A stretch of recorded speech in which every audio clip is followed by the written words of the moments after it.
Yo, what up? It's Doenut, and you tuning into Illuminati News. And we are here with a round table with Courtenay Turner, Mathew Crawford, and the great Matt Ehret. All here. That's going to be absolutely incredible.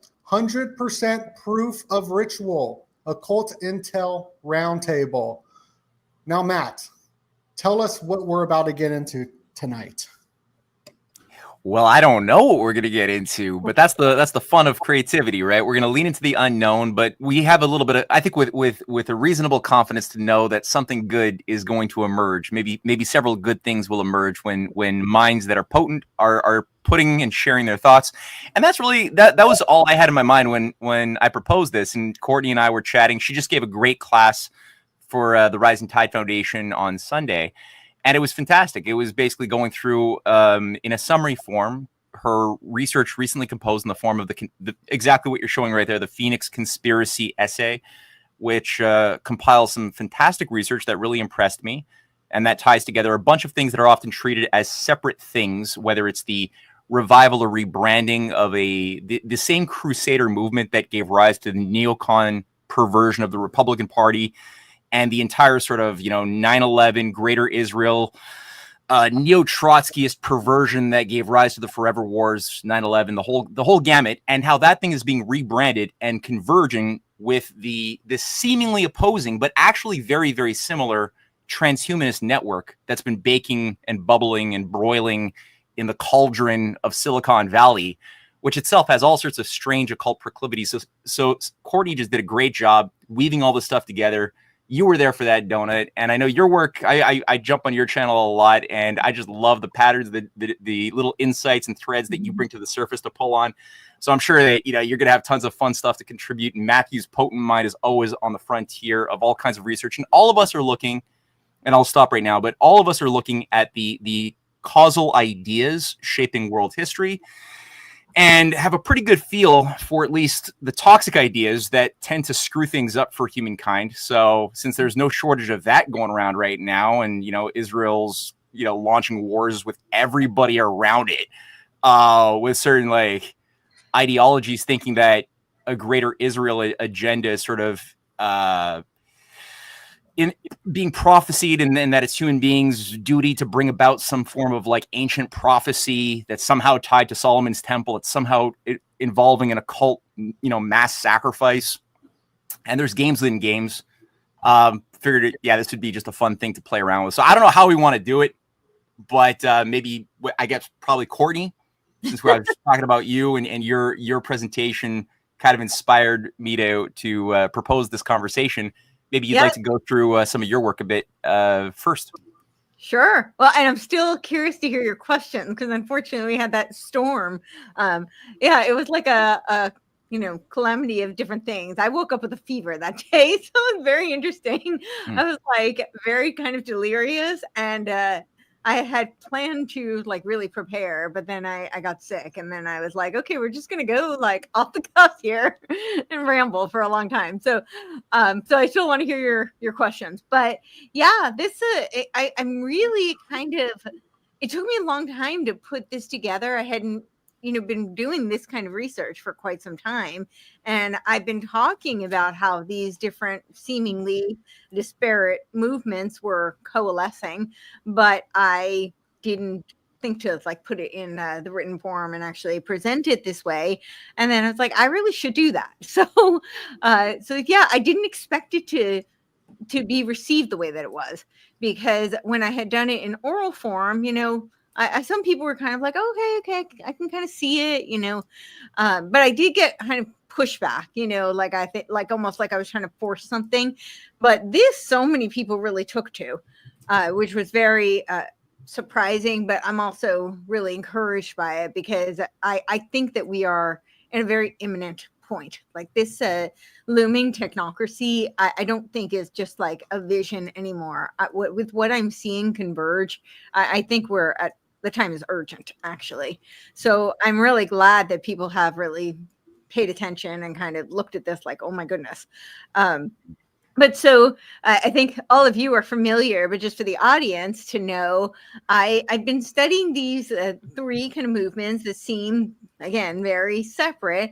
And I felt like there was a Hegelian dialectic in the works, and whether or not intentionally or whether or not, they just never let a crisis go to waste kind of a thing. They'll seize any opportunity to churn the dialectic if they can.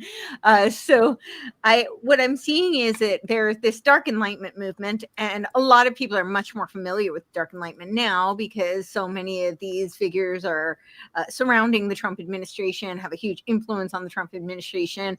And I bring this up all the time because I thought it was just hilarious. It was a few weeks ago on CNN. There was this little clip. It was pretty short, but they were talking about, there's this guy, he's a blogger. His name's Curtis Yarvin. I think he's been blogging for over a decade. I'm like, almost two. Who's counting? Apparently not you, And they're like, but it's very concerning because he has a lot of influence on the Trump administration, which I agree. I don't usually agree with too many things CNN says, but there we have it. We agree on something. And I just thought it was kind of funny, but it's true. Curtis Yarvin's been blogging since 2007. Right, we're in 2025, so this is almost 2 decades, and his ideas are pretty horrendous. they're kind of scary, and he's a pretty strange kind of character. And then we've got this. So the Dark Enlightenment is this neo-reactionary movement, right? Sometimes they call it NRX, neo-reactionary. And we've got the extension of that was this Nick Land character, who is, if Kurt Jarvin doesn't creep you out, then Nick Land will do the job. But he's this guy who was he was one of the forerunners at the CCRU, which is the Cybernetic Culture Research Unit. And the other co-founder of this was Sadie Plant, who is this like cyberpunk feminist. And Nick Land's got some really strange ideas. He's definitely inspired by the occult. He's a fan of Lovecraft and Julius Evola, and he talks about things like hyperstition, where we're going to take these fictional ideas and manifest them into reality. He talks about technoplastic beings, his concept of GovCorp, which then Curtis Yarvin extended to be SovCorp. And so we've got them on what I see as like they're operating through the right-hand path. It's very paternal. It's very patriarchal in terms of the archetype. Very kind of autocratic, disciplinarian. And then we've got through the left-hand path this divine mother worship, Gaia worshiping. It's all about the sustainable development goals, and a lot of them are disciples directly of Barbara Marx Hubbard. So they talk about inhabiting the noosphere. Because Barbara Marx Hubbard was an intellectual disciple of Teilhard de Chardin. And there's actually a technology called NoMap. They've now rebranded. They call it the S7 Foundation, because they have to keep changing their names. We find this all the time. They always change the name. Even Jordan Hall, right? He was Richard Jordan Greenhall, and he's now and then he went to Jordan Greenhall, and now he's just Jordan Hall. I guess that's for people. I don't know. But they're involved. He's a co-founder of Qualia Life, which used to be Neurohacker. So you see, they just keep rebranding. But that whole, they were actually talking about NoMap was the technology, holochain technology, and they actually talk about inhabiting the noosphere. So they rebranded, and actually one of the co-founders of it, her name is Andrea, but she goes by Tan. I don't know why, but it always cracks me up. Her name is Tan.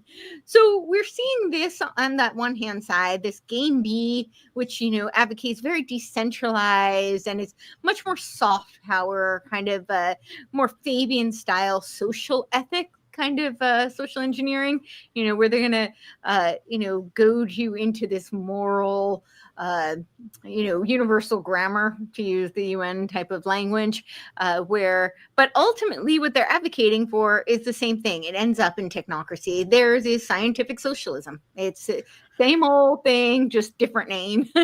And of course, Game B, for those who aren't familiar with it, is a new operating system for civilization.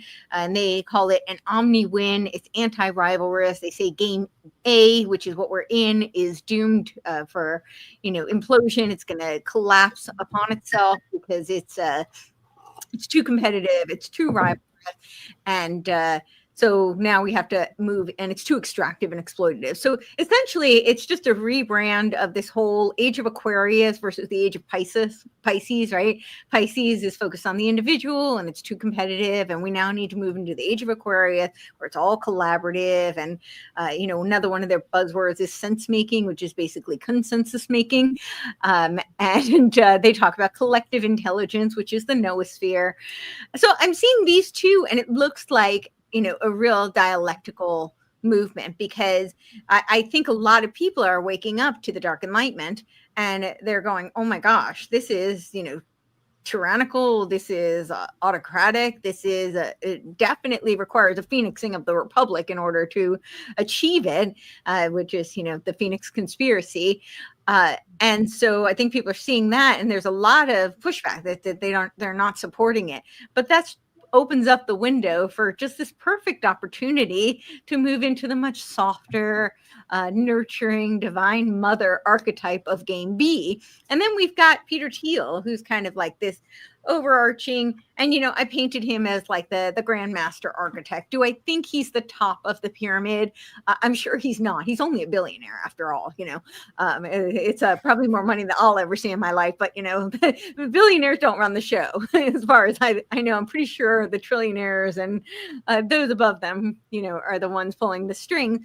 But from what we can see, from the the lay of the land, the boots on the ground, what we can see, Peter Thiel does seem to be the top of this level of what's tangible to us. I have some speculation about Peter Thiel on the steering committee of Bilderberg. I have some speculation. I mean, he does have some like Opus Dei ties. He obviously has military industrial complex ties, with Palantir and In-Q-Tel. So I think there's some other there's other strings pulling on him that we can speculate about. But what we know is he's certainly involved in all of these defense contracts. He's got Palantir, and he's really kind of the bridge between these two, this dark enlightenment. And then we've got one other component that I talk about in here, which is, I call them the Theo Bros. And, of course, we had the Theo Fellowship, which the Augustus Dorico was a part of. And he's known as the Rainmaker. And he pretty much admitted that he was involved in cloud seeding that led to these Texas floods. You can read between the lines, but that's basically what he said in that clip, that video clip where they interviewed him. But either way, we definitely know that he was involved in that technology, and that was right before it happened. And we know that he was backed by Thiel through this, this Thiel Fellowship, for encouraging people to drop out of college and pursue entrepreneurial ventures. So he's one of them, and he's part of this American dynamism movement. And so these Theo Bros, I think what they offer is, I'm blanking on that guy's name, but he had this concept of the three-legged stool, where you have the politics, you had the spiritual and economics. And technocracy never had the spiritual or the political, pegs of the stool. They, rejected politics. They weren't interested at all. This was really just a reaction to the Great Depression, right? A way they could take over the world. But the way it was couched is, this is an economic solution for abundance, quote unquote. In response to the Great Depression, of course, we're going to have these energy credits, and everybody's going to live in this great abundance. And they also rejected religion. They had no interest. They thought it was just hogwash. They didn't really deal with it at all. And now what we're seeing is you have this political movement. We've got the Trump administration embracing a lot of these tech bros, the technocrats, and being inspired by people like Curtis Yarvin, Peter Thiel, and Nick Land, through the Dark Enlightenment neo-reactionary philosophy. And then you've got this Theo-Bro Christian nationalist movement, which offers the divine mandate, right? It gives the impression that this is sacrosanct, and it justifies what they're doing. But these people, they're not just Christian nationalism as a term is a little deceptive, because a lot of people will say, well, I'm Christian and I support my nation. And, that's not what we're talking about here. Although there is a difference between patriotism and nationalism, I would argue. I think there's a nuance and very important distinction between the two. But nonetheless, a lot of people hear the term and they're like, what's wrong with me being a Christian and supporting America? And that's not what I'm saying. These people overtly say they want to subvert the Constitution and replace it with biblical law. They're talking about theocracy. So they are really talking about something that is antithetical to America. It is in direct juxtaposition to the First Amendment, the very First Amendment. And but it offers this spiritual component. It is great vehicle to operate through the Trump administration, which is the quote unquote MAGA right wing, supposedly, conservatives or populists. And a lot of them are more traditional, right? So, you're going to get the appeal of people who are conservative minded, more traditional minded, maybe more religious and Christian. But what they do is they use Christianese. That's what I call it. It's no different to me than Russell Brand talking about how he's going to proselytize people in his whitey tighties and preach Christ consciousness, which is not Christian at all. It's Christ consciousness is straight out of Blavatsky and Bailey and the Theosophical text. So, but it sounds to people who are not steeped in their Bible and they're Christian, they like the sound of this vernacular. It's very enticing. And so when you put these all together, I think you have kind of this recipe for, I called it the Phoenix conspiracy, because I was seeing this kind of theme over and over again. And one of the things they keep talking about is democracy. And I know that, one of the ways I learned about Game B was through Brett Weinstein, because he did that, speech for the Rescue the Republic, which is very interesting, because I was digging into his history with the United Independence Movement.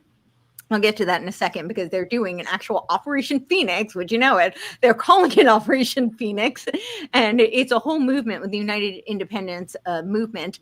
Christopher Live, who's tied to Brock Pierce, has been very involved in helping to organize a lot of these United Independent events, like the one in Denver in 2024. But they talk about this movement to flood Congress in 2026 with quote unquote independence. It's a very technocratic movement. I'll get to that in just a second. But when I was doing some research on that, Brett Weinstein was the keynote speaker at 7:00 on, I think it was April 5th of 2023. And you can I have links in my article, but you have to go to the Wayback Machine to find it.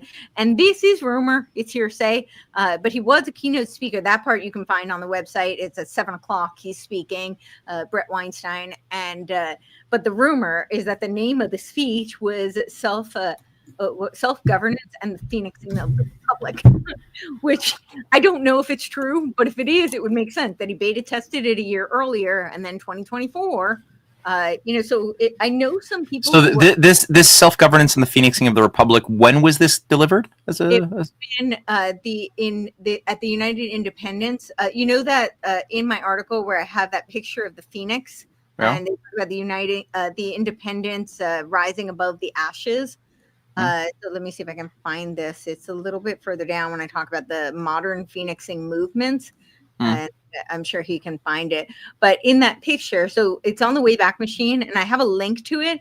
But there was an event. Yeah, it says Independence rising above the ashes of failing system. Tired of watching the same old political divisions tear our country apart? Have you grown weary of manipulative partisan talking points and political posturing? Do you want our nation to come together with better solutions beyond endless cycles of corruption and conflict? What if a new era of unity and independence is upon us, and you have the power to help shape it? And then underneath it, it says Uniting Independence, a revolution in politics.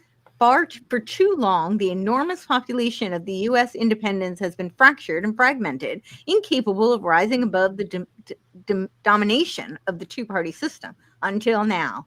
The Independent National Convention is a convergence of independent leaders from across America, joining forces to bring about better solutions and a new kind of synergistic politics. This is Barbara Marx Hubbard's synergistic democracy. That's what that is. Christopher Life is a disciple of Barbara Marx Hubbard.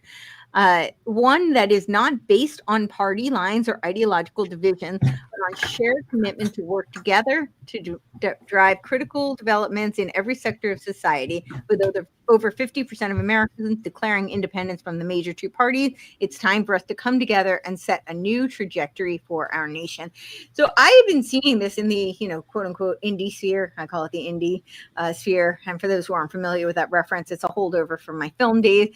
You used to have the distribution model is so different today that a lot of people can't relate to this, but you had the big studio productions that were like $100 million, $200 films. And then you had truly independent films, which is like, maybe student films or somebody cobbling together some equipment and getting their friends in their garage and making a project, right? But then you had something called indie.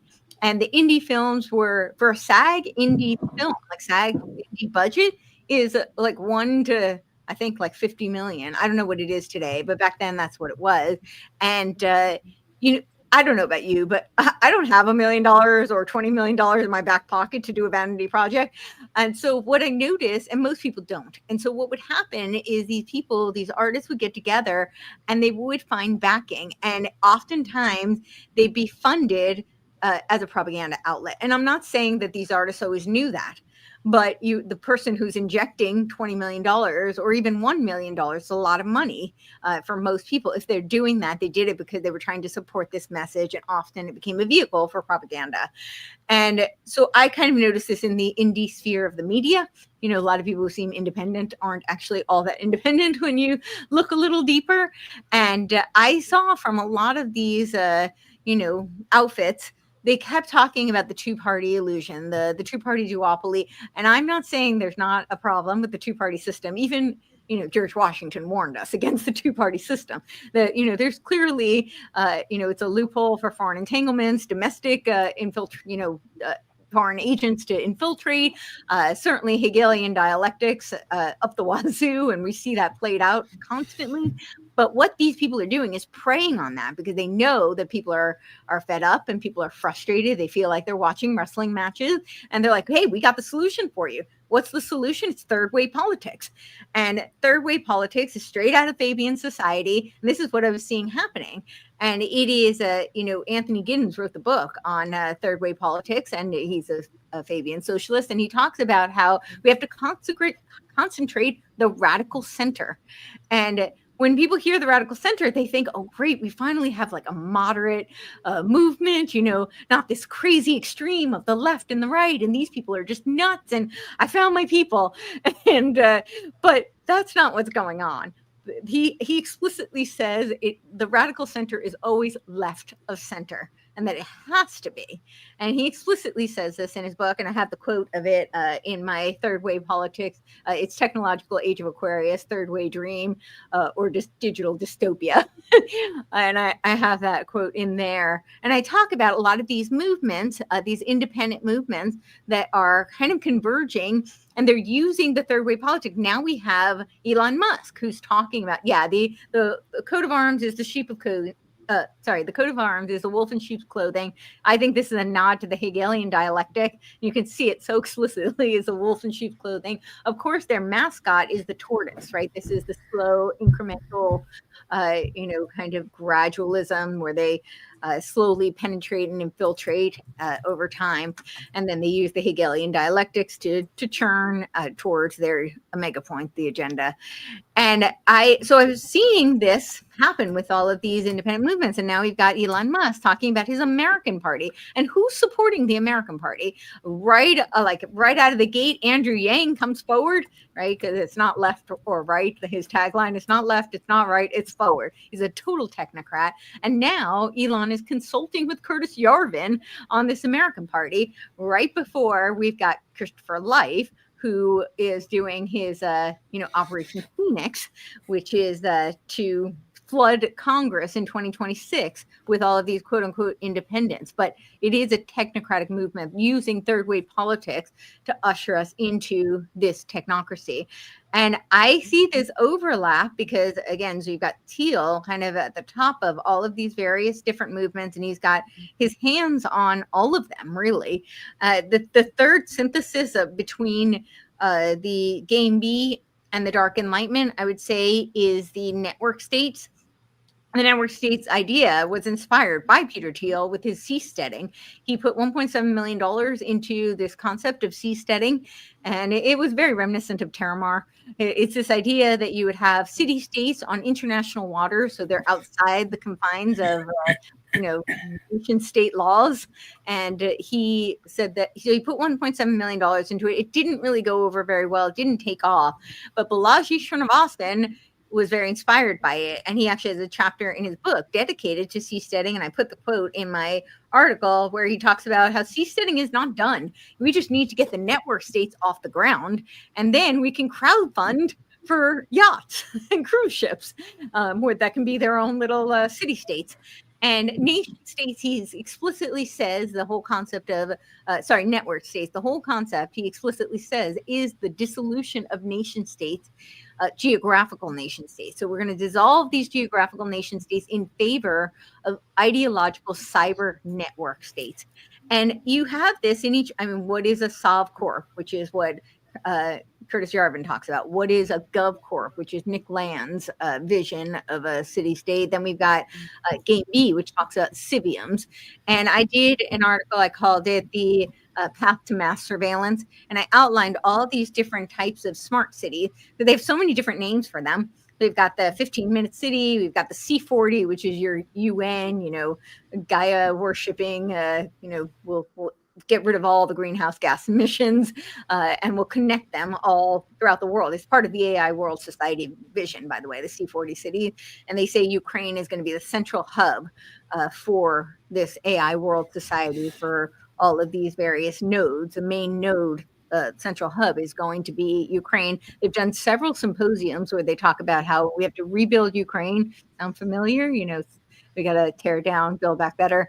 And they explicitly say that it's been devastated by the war. Now we have to funnel all this money into it and rebuild it. So that's the C40 cities. C40 Mayors Summit.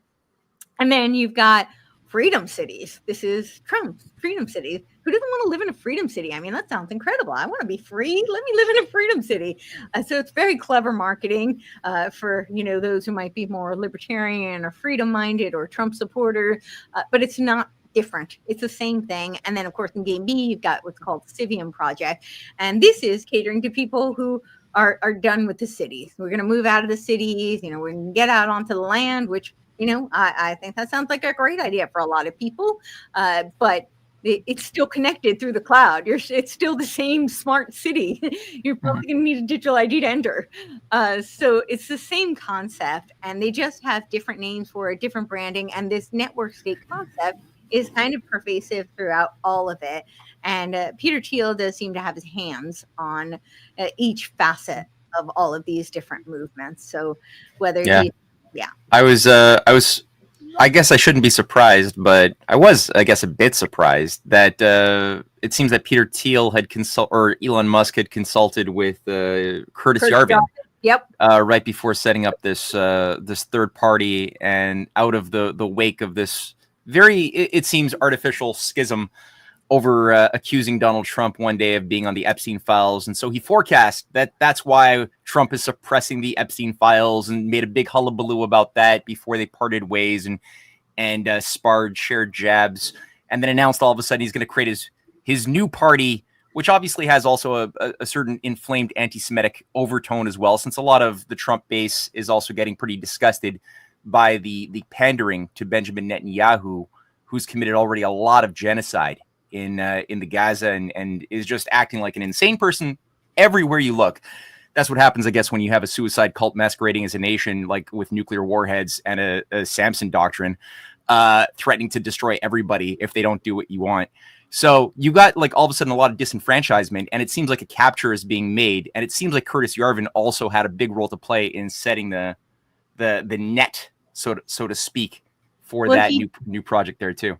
He did. So his whole philosophy of rage, which is retire all government employees, inspired Doge. So a lot of people were very excited about, oh my gosh, we're firing all this, we're getting rid of all this bloated bureaucracy, which, by the way, I support. I mean, I'm not in favor of bloated bureaucracy. And I'm certainly not in favor of, spending endless taxpayer dollars on things that don't need to be spent. But what people didn't really see was that and it's not like it was just hidden in plain sight, right? Like he said he was going to replace it with AI, but people seem to ignore that part, and they're just like, yay, he's exposing all this corruption, which, by the way, I'm glad he did. I'm not opposed to that, but I am opposed to this philosophy of retire all government employees and replace it with machines. That I don't support. And that came straight out of Curtis Yarvin's rage philosophy. But even Curtis Yarvin, I did put this in my article, that even Curtis Yarvin was like, I don't think they did a good job with this. It was like, he likened it to like a bunch of chimpanzees playing Wagner.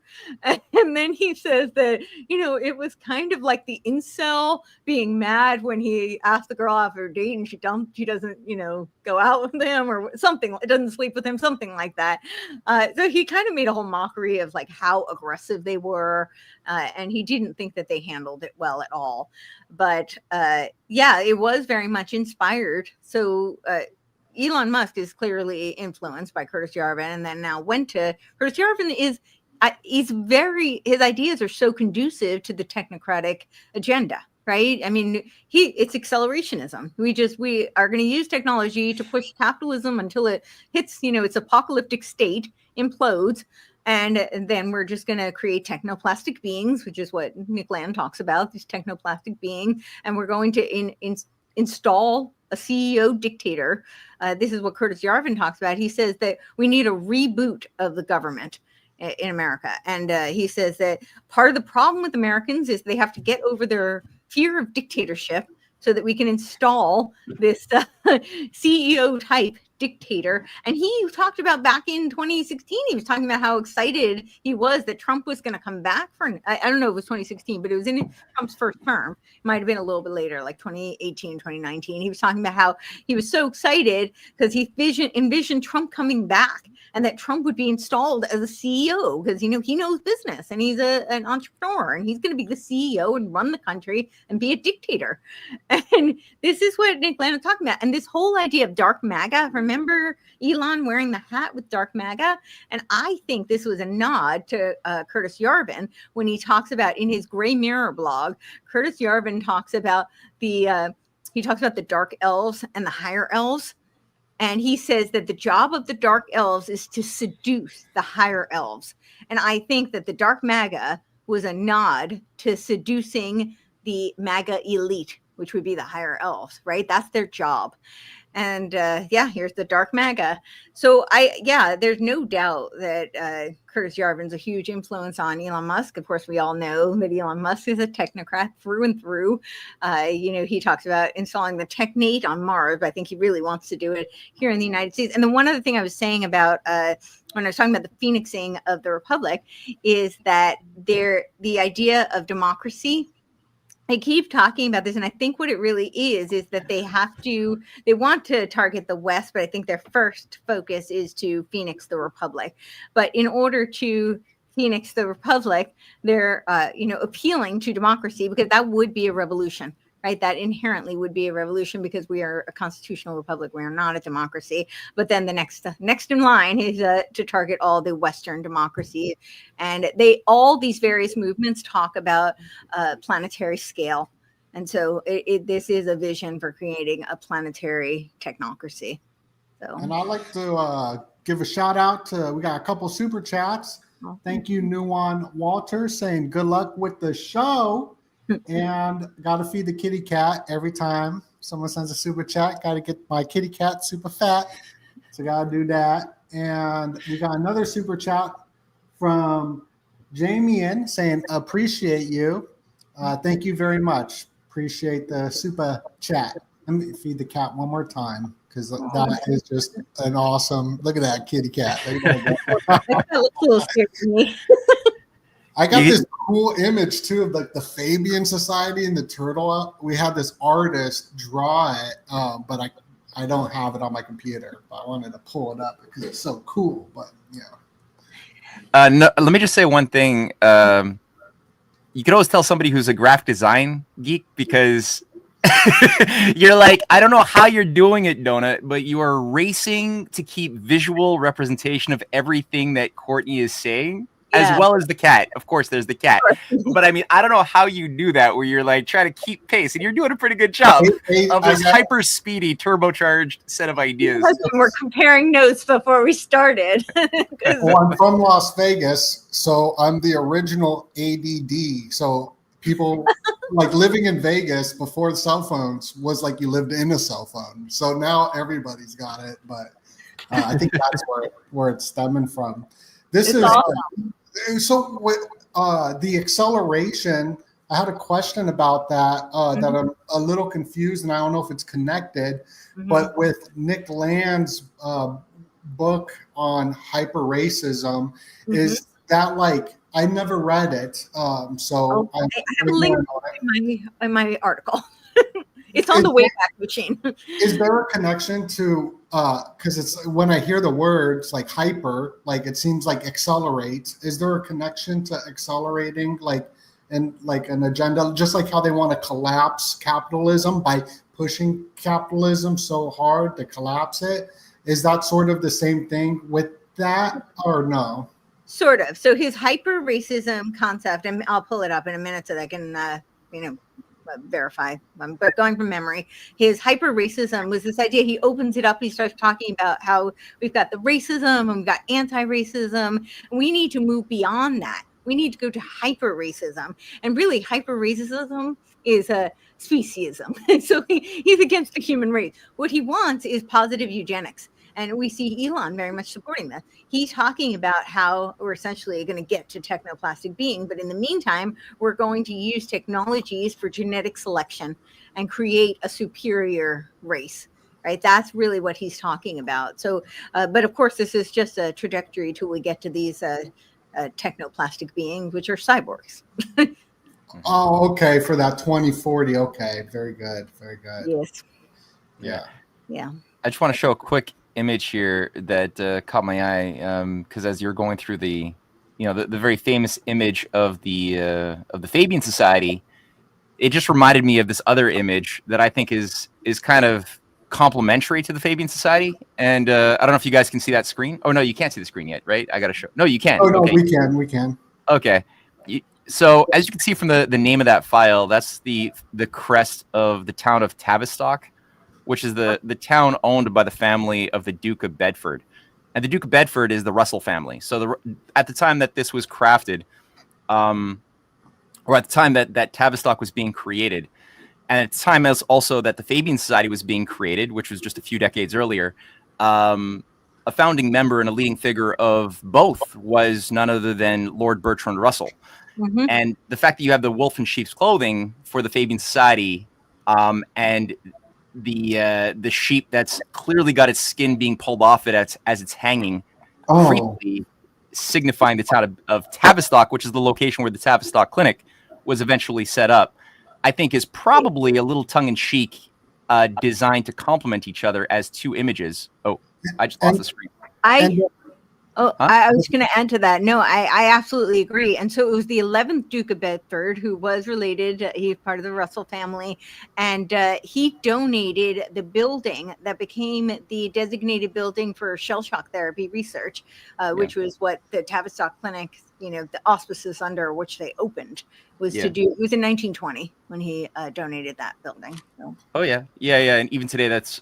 Yeah, exactly. So, this is behind a lot of the woke transhumanist idea of just getting humanity to become a post-truth species whose entire idea of truth is defined entirely by our subjective feelings moment to moment. And I mean, from the get-go, the idea of it was always to figure out how do you map out and then deconstruct and then compartmentalize to rebuild people's psyches, utilizing shell shock victims, as you pointed out, who are great guinea pigs of people who have been through unhuman trauma.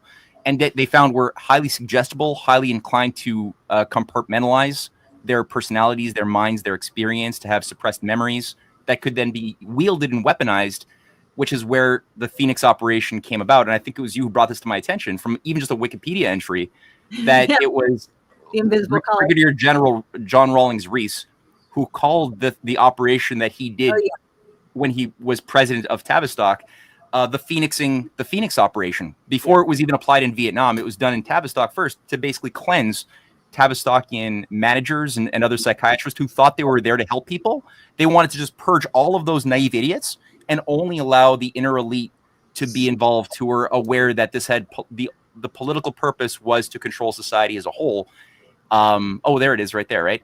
Yeah. That's the Vietnam version. That's the Vietnam version. Yeah, that's the Vietnam. So you can go to the Tavistock Clinic. It's Tavistock and Portman website, and they'll outline it. So where I actually learned about this was from the Henry V. Dix book, The 50 Years of Tavistock. He's got a whole chapter on Operation Phoenix. Right. That was it.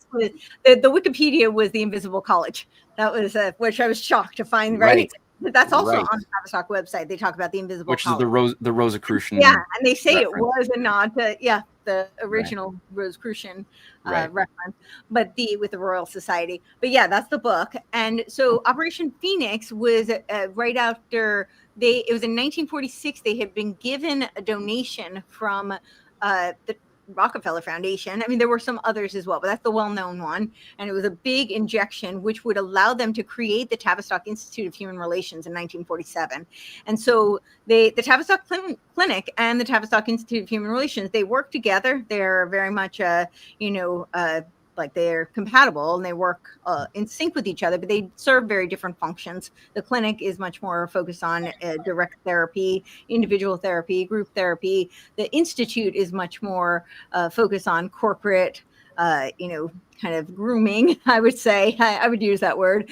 But, the group dynamics, relations, conferences, more sociological kind of research, more broad scope type of research. Right. And so what they were doing, this was in World War II, and Wilfred Bion had been very instrumental in working with the British intelligence for the war. And he was helping them to figure out how they could select their military leaders, their intelligence leaders, military leaders, and they created something called the War Office Selection Boards. And my theory is that this is what spawned that whole mice to rascals reference. You can find that on the CIA.gov. It's a new framework, mice to rascals. And this is, they say that it came out of the OSS and during the time of war, and that they were inspired by the British military, MI6. So what they did in the Operation Phoenix was they used these War Office Selection Boards strategy for creating change agents.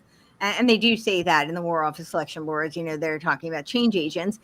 Tavistock's whole thing comes out of Kurt Lewin, right? Kurt Lewin created this concept of change agents, or labeled it at least. And so they were developing it based on his research on leaderless groups. And his research with leaderless groups is actually pretty interesting, because he had this theory that there was the working groups, which is a more healthy kind of group collaboration. And then there was the basic assumption groups. Basic assumption groups became hive minds. And these were the leaderless groups. And this was very influential on his creation of these War Office Selection Boards, where he worked with Eric Trist. And that was what they utilized to create the change agents in order to structure this Operation Phoenix to pave the way for the Tavistock Institute of Human Relations. So sorry, that was a lot there.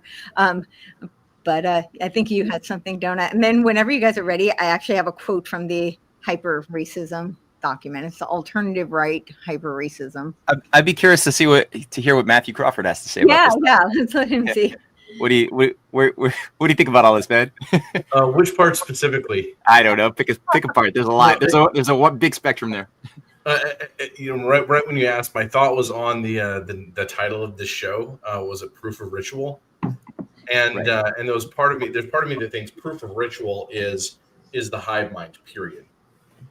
Right? When you have a bunch of people just shattering the same thing over and over again, then you have creation of normalcy. You have a positive feedback loop of an intended concept rather than a natural concept, right? And you know, it makes other people around, you know, believe that they're in this matrix reality that's being created. I think that's the ritual that goes on, and I think that that's intentional. One of the articles that I wrote early on that had nothing to do with the pandemic on rounding the earth was I called it Dunbar circles. I can't remember the name of the article for the moment, but I'll call it Dunbar hacking, which is that, yeah, sure, we have this Dunbar's number, this number of people who are in our community that we have such a social relationship with that you know, we trust on a different sort of level. We understand their movements, that, you know, their habits in such a way that we know who the psychopath is if they emerge, right? But then you know, part of the hacking of mass media is to present you with a false chief, but false, you know, specific slots. Maybe our minds don't just have, like, you know, 150 to 300 slots for friends or whatever, but some of them are evolutionarily steered toward being specific, like maybe a chief or a medicine man or a healer or a hunter, you know, different sorts of roles. And if mass media feeds us these, then we have sort of a hive mind, an automatic hive mind, you know, that steers everybody at once in the same direction. So I think that's our proof of ritual. And I see this today. Like, the big story today is this. I don't know if you saw this, but it was this AI guy getting caught at a Coldplay concert with some other girl that he works with who's married. But I think it's totally staged. Reading a lot about the AI, but this is how the algorithms go into the minds of the masses, because everybody's on their phone, not so much watching television, but if you look at the television, it's replaying this video over and over again, just like the phone, but it's like saying the same thing, seeing the same video, moving everybody into a direction. And I think that this video is sort of a AI test run. Like, first they're learning, everybody's knowing about this website and this business of this guy, but also AI is gathering all the information of the environments and how people will respond, especially with the deep fakes to come out. That's what this whole Time magazine, The Orb Will See You Now, is about. That you'll scan your eyeball, get an iris code, and then you'll get your digital passport to access the world coin. It's tied to the world coin. And we happen to have this murder trial going on right now, right? With this family, with like the dentist, and you know, being accused of poisoning his wife. Really? And he, like, supposedly asked his daughter to make a deep fake video of his wife asking for these poisons. Oh, okay. Yeah, so I think that this is all like a test run, because JP Morgan and like big players funded this guy's company, and with the files that are being talked about to be released, if they're deep fakes, if they're real, who knows? But I believe that there's a connection to it. I have no idea. But speaking of the occult rituals and whatnot. Well, I don't know if you guys saw, I had written an article. It was called The Algorithmic Oracle. I've had a request to, make it printable. So I'm working on formatting it. And I've realized in the process of trying to format it is 120 pages. So I get why people have asked for a printable. I didn't realize it was that long. I thought it was like an article, but yeah, it's basically a book. But that's kind of what I talk about in here. So my whole thesis in this is that to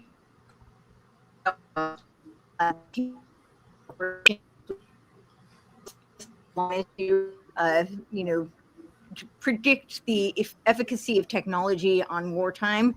And that's the RAND Corporation. However, my theory is that it really came out of Kurt Lewin's sensitivity training, which is brainwashing. The National Training Labs manual says it's brainwashing.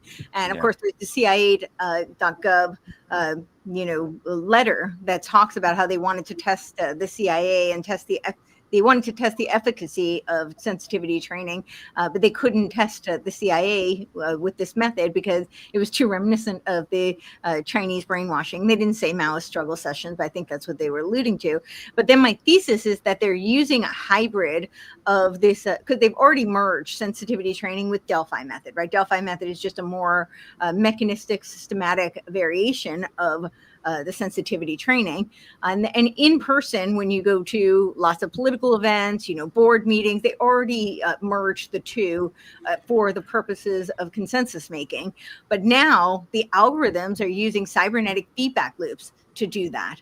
And so you have these, algorithms that are data mining people, and they're using Delphi method techniques in order to then create these struggle sessions on people, create Hegelian dialectics where people are fighting each other, because that creates heightened emotionality. And then we've got that cognitive warfare document out of NATO. Well, they did a series of them, actually.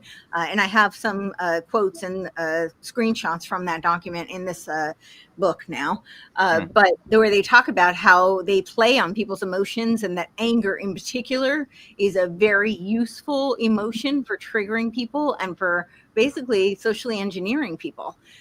So yeah, I mean, I'm always triggered. I can't go on X without getting mad, and I'm addicted to it. Like it's like a sick thing that I like to go on X and get pissed off. But the guy in this video that's super viral, he does these things called DAGs. I don't know too much about it, but I mean, like the whole AI thing, it's just studying us. And the Delphi method I'm going to read this, because just being like in touch with like my own emotions in a sense is like, you can see people controlling you in real life, but also on the internet, like the algorithms, everybody's mad. If you're like a woman, you'll probably get a bunch of Tate stuff in the algorithm. Or if you're a certain religion, you'll get anti that religion in it. Or if you're a certain political party, like, so it's just making us mad. And that is also part of like the amygdala hijack, where when you get into this like survival type mode, you're easier to control. So you get people selling products, by fear, and then you got to buy this or you're not going to live unless you buy that, so it's I'm not going into it all. Yeah, no, that's interesting. I was just thinking a little bit about, so going back to because there's so many topics raised, right? To pick and choose which one is most important is impossible. So I'll just pick which one caught my attention that I was thinking about.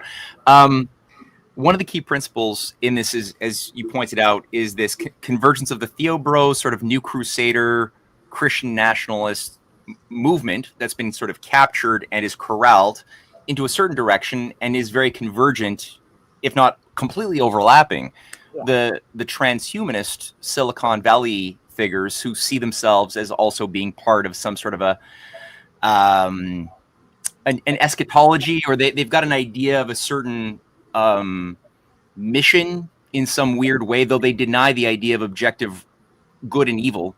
Like they just they're Hobbesian in that sense. They believe that, or they're Nietzschean. They're of the view of Callicles that what is good, or what we call good, is that which is simply utilitarian and which benefits those who have the power to project their will onto a system. So, but both of them are unified in the fact that both believe in some teleological future new age that is slowly coming into being, and that in the one case you have like the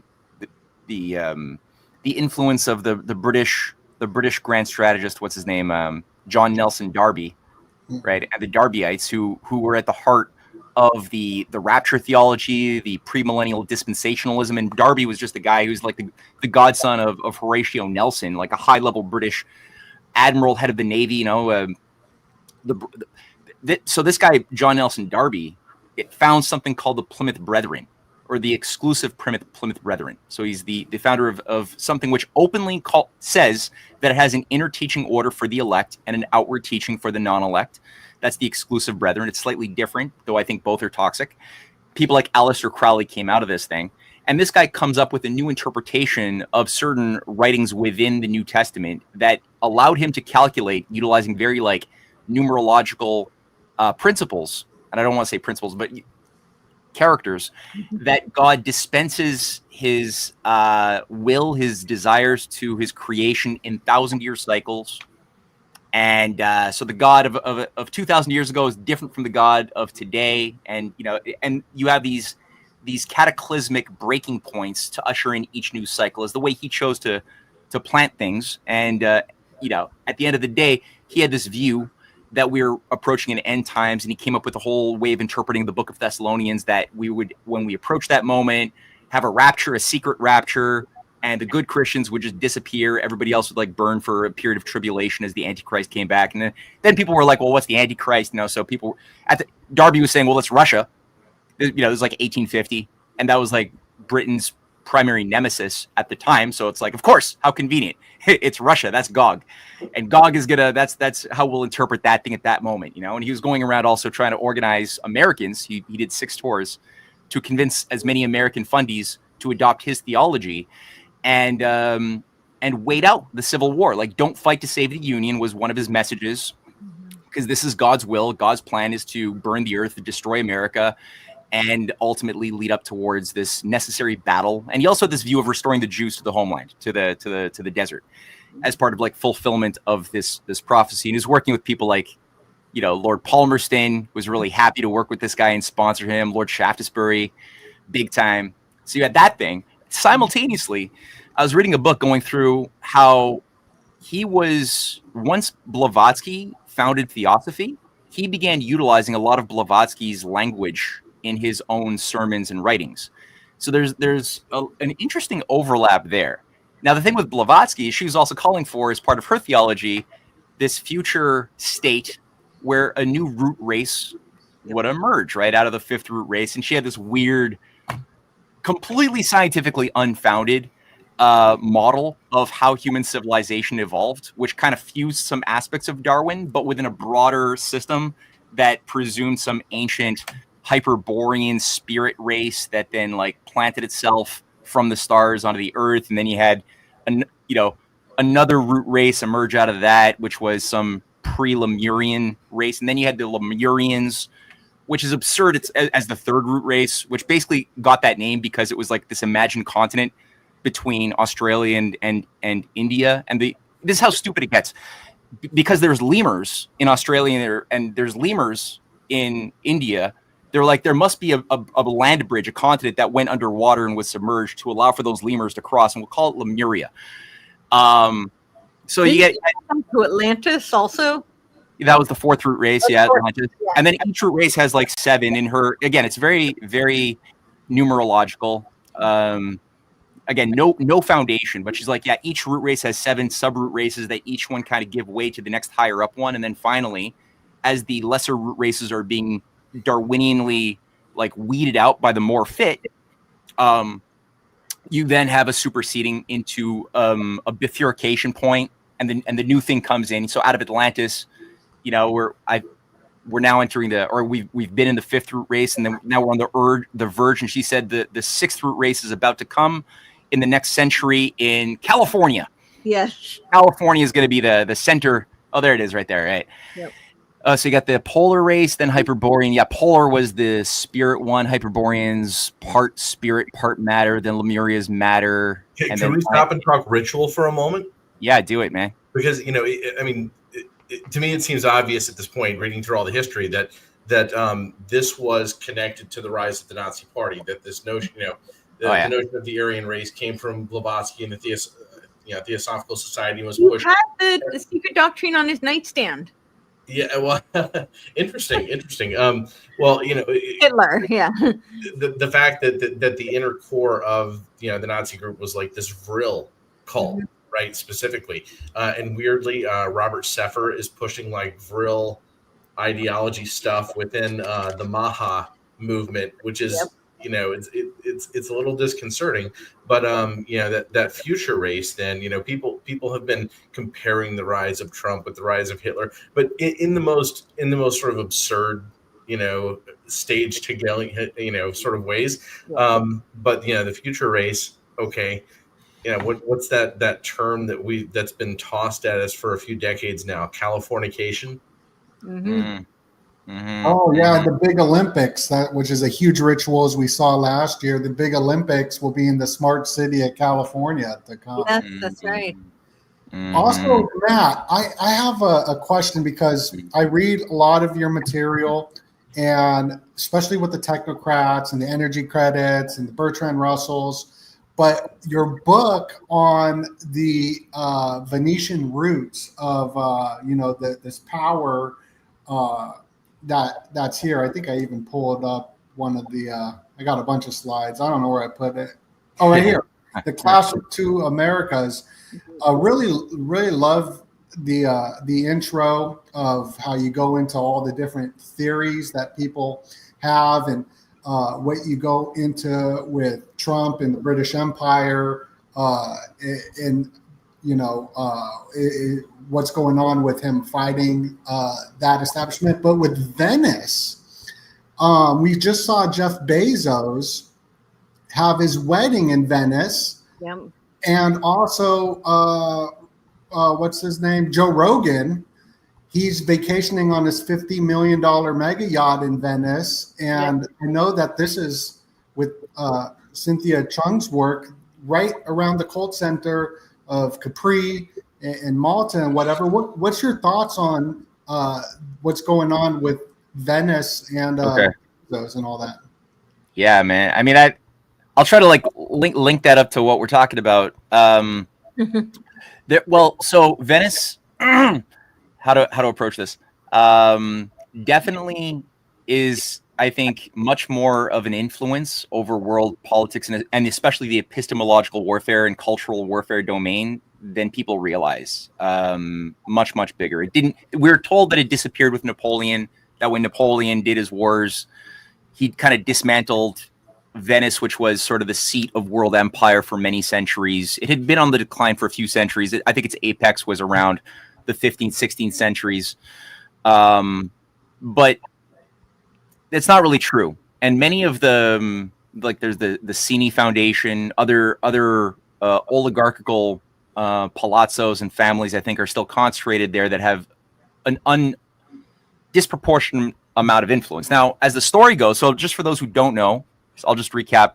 So when Rome, the Western Roman Empire, broke up, right, there was some major maneuvering. So you had the Eastern Empire that split off right around 390 or so. The Western Roman Empire was overbloated, it melted down. You had the various waves of Alaric and the Visigoths, carrying out their looting, and finally the thing toppled. So a lot of the leading families picked up their loot before the collapse and moved to more strategic grounds outside of the danger zone. And this is where a lot of the origins of the Italian city-states came out of. So you had Amalfi, you had Venice, you had Genoa. That was sort of the three dominant city-state hubs that recreated these little mini empires that each were occupied by dominant members of the higher families, the old what are called the patrician class. And they were, at different times vying for influence, cooperating on a lot of things. At the time, Rome itself was an area that some of the patrician families stayed back, and they began utilizing a proxy group in the form of the Merovingians. They were the pagan sorcerer kings, Celtic Isis worshippers. They were known as the sorcerer kings. I didn't give them that name, but it was only a few generations into it that you had a figure named Clovis the First, and he became nominally a Christian, but he wasn't really. He was always an Odin worshiper at heart, like Hitler. So the Merovingians became kind of like the marcher lords, the hand, kind of like the ISIS to the CIA or Israeli intelligence, like proxies to do the dirty work. And they became known as the Frankish kingdom. So they maintained that for a while, and they were told a little story as well. So Clovis, and I think maybe this went on a little bit earlier, as part of the agreement that amongst all of the warring mercenary families that are managing this carved up former Roman Empire, we're gonna, the Ostrogoths, the Goths, the Visigoths, there's so many different warlords, right? we're going to put our bet on you being successful. We're going to give our support to you, says the Roman families to the Merovingians. And as such, we have to legitimize you a little bit more. And so they created a sacred myth. And that particular sacred myth was that Jesus, the blood of Jesus flowed through their veins. How did that happen? Well, they were of the view that they basically made up a bunch of fake gospels in the 2nd century that became known as the Sethian Gospels, or the Nag Hammadi scriptures in more recent terms, but they existed way before they were sort of unveiled in 1946. And so within those, you had the Gospel of Mary Magdalene, the Gospel of Thomas, the Mind for Perfect Thunder. Like there's a whole bunch of them. People can just Google Nag Hammadi texts. You could buy them as well. Mm-hmm.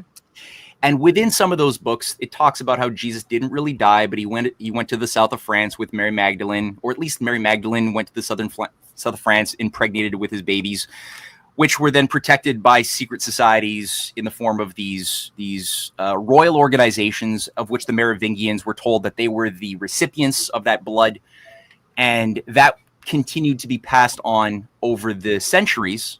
Oh yeah, yeah.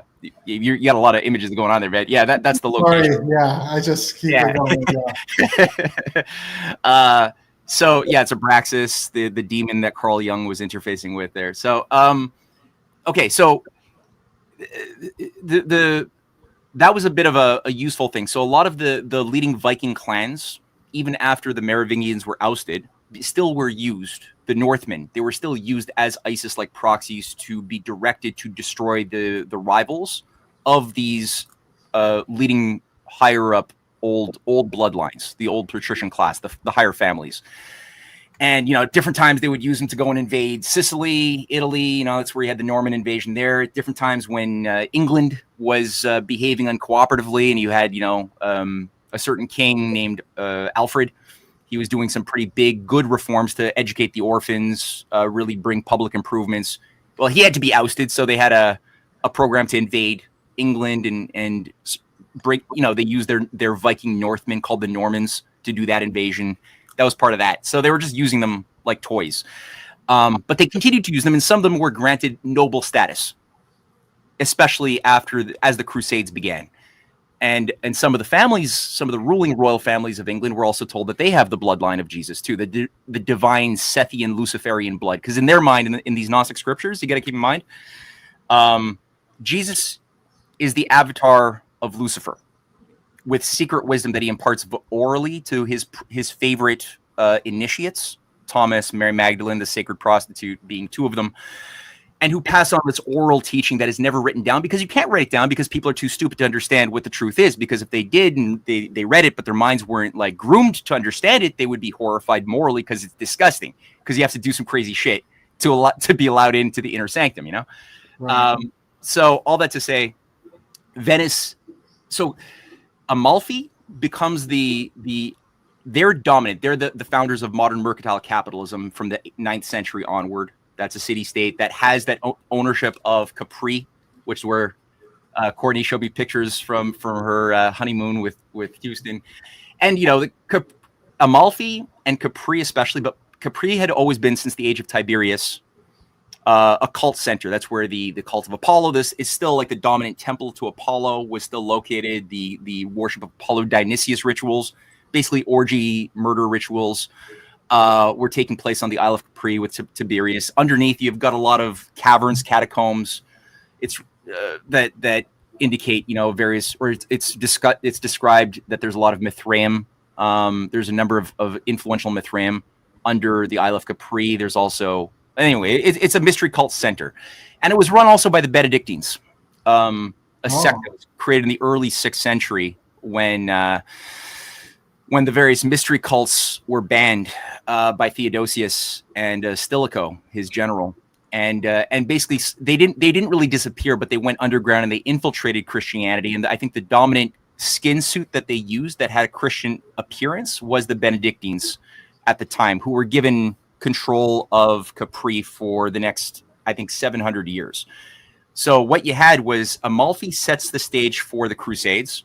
You have an Amalfi merchant who gets a deal with the Caliph to be permitted to build a temple in around 1050 or so, or 1020, which becomes the Temple of the Holy Sepulchre. It's still there. It's the place, the domain where they say that the cross that Jesus died on is located apparently in there. Again, I don't believe it's true necessarily, but I think it's a myth, but that's what they say.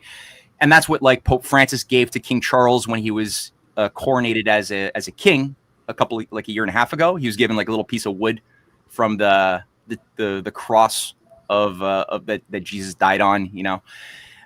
He's also got a rock that he sat on to get his coronation. That's supposedly, and again, I don't believe this, but it's what they say, a stone from Solomon's temple, the temple that was destroyed a couple of times, you know, that some people want to bring back again today to usher in a reset of civilization. So that was what Amalfi was doing. Now, Amalfi's crest for their city is people would recognize it as the cross of Malta. So the Order of Malta, which was set up by an Amalfi-based Benedictine grand strategist named Gerard of Sasso. He created the Order of, it was called the Order of Hospitallers back in 1098 when he created it. That's it right there. That's the Amalfi crest. So they basically took the Amalfi city-state crest, made it the name of this, or the image of this order that became a Crusader order that was vital in overseeing the first and every other crusade afterwards. They created a second order called the Templars, and this was done by a guy named Hugh de Payens, but a few others too, that created this sort of, I guess the way I see it, it seems like a right-hand, left-hand path thing where both orders are co-created by Benedictine radicals. I see it that way too. Yeah. And this one is a little bit more of a masculine, you know, like the way Courtney you went through in your paper, the Theo bros utilizing this more impose your will onto the masses, this penetrating power of more recognizably fascist sort, and the other one use more Fabian sexual energy, a more intuitive energy of engulfing your victims through emotional mass manipulation and hive mind processes, though both ultimately utilize sex and hive minds. You know, it's just that it's where you put your focus. So the Templars turn out to be Baphomet worshipping, you know, magicians that end up controlling most of the banking, and they get out of line because they're under the control, or at least that's the agreement. They're supposed to be obedient servants to an agency that is geopolitical in nature, that is located in you know, the domain of the controllers of Amalfi, of Venice, who benefit immensely from the Crusades, not just to destroy potential and existent alliances and cooperation amongst civilizations. Muslim, Christians, Jews were actually getting along in a number of key places that was beautiful, good things that had to be destroyed. But also they were making a lot of money. They were just funding all sides. And, you know, you had a similar order of assassins, a similar Gnostic order of Muslim. I think they're based on a pre-Muslim occult agency that took on a Muslim form in the 10th century, and they were called the Hashashins. They would basically get into drug-induced altered states and go and carry out, you know, assassinations. They ended up running the entire Fatimid dynasty. That was what overthrew and was a big enemy of both the Seljuks as well as the Abbasids. So the Fatimids was sort of the power projection conduit of the assassin order. And they worked together with the Templars, including underneath Solomon's caves, Solomon's mines, which is the Templar headquarters where they were worshiping Baphomet. And it was the assassins that would collaborate with the Templars in killing each other's enemies to ensure that these forever wars would just continue onward and onward to no end. So I'm just saying all of this just to get across that at a certain point, they seem to get out of line. They kind of wanted to, it kind of gave me the sense of like Hitler a little bit. Like, you know, they controlled a huge amount of influence, financial, military, and other, and the sea lanes also, the skull and crossbones that we know of actually emerged. It was a Templar symbol. The Cilician pirates of the Pirates of the Caribbean, like it's banking and Yeah, exactly. And they were utilizing like a Mithraic, you know, warrior, mercenary, knight template to carry out their thing. So there's a lot of this weird stuff that I'm not going to go into a lot of detail here. There's my books for that stuff. But all that to say, they started basically I think, getting the idea in their mind that they could manage the world and they didn't have to be peons for anybody else. And when they started, this is kind of like Hitler basically telling his London and Wall Street sponsors that, hey, you know what? I got all of this power. You help me do it. But instead of me being junior partner, how about I be senior partner and you work with me and we'll co-manage the world together? And some, you know, Anglo-American fascists were like, yeah, I guess so. And then other ones were like, no. So yeah, you know, you had a bit of a fight over like, what do we do? And they chose to abort the Frankenstein and live to fight another day. And so I got the sense that they did something similar with the Templars. And you know, coming out of this, Venice became the dominant controller of much of the Templar shipping lanes, their banking operations. Venice became the center of global bullion trade, banking. Again, you could just see it. It was, so Amalfi kind of lost some of its influence. Venice gained it. And they came into power fully when they organized in the Fourth Crusade to get a bunch of idiot crusaders. It was like 1201, managed by the Templars and the Hospitallers, to go to the Holy Land. But instead of going to the Holy Land, they didn't do that. They got them into massive debt. They basically sent them to Constantinople, which is Christian, and basically told them to go loot and destroy Constantinople, which they did, paid off their debts. And they were like, well, we're carrying so much gold now, we're not going to go to the Holy Land. We'll just go back home. And so Venice got like 38% interest on their loans. They got tons of cash. They made out like a bandit, but they also destroyed their rival, which was Constantinople. And now there's no more Constantinople as a power. And they took control of Constantinople's shipping lanes and maritime trade routes, including trade routes into Asia, where, you know, so Venice then became the unchallenged global power, and they remain so for the next several hundred years. So I'm just saying all of this because you brought it up.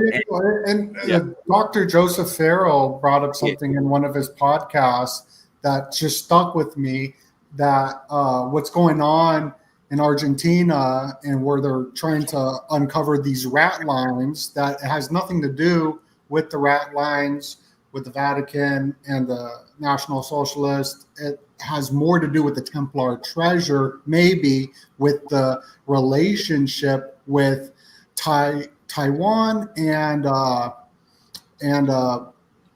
Templars or something. Yeah. Or something I think it's a decoy. I think that narrative is put out there to keep people's minds off of the trail. The Templar, like for many centuries, there's been the allure of this mythical Templar treasure.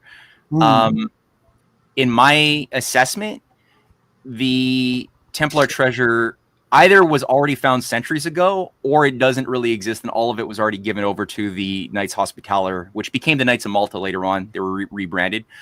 And I think that at the end of the day, you know, some people say, you know, there's the Hollywood movies have been used by the CIA, by these occult intelligence agencies to promote such things like the Da Vinci Code, or even in Indiana Jones. You know, you got the storylines being popularized for a mass audience that involved the Nazis searching for the treasure of the Templars in Solomon's mines, looking for the Ark, you know, looking for the Grail that would give you immortality and all of this stuff.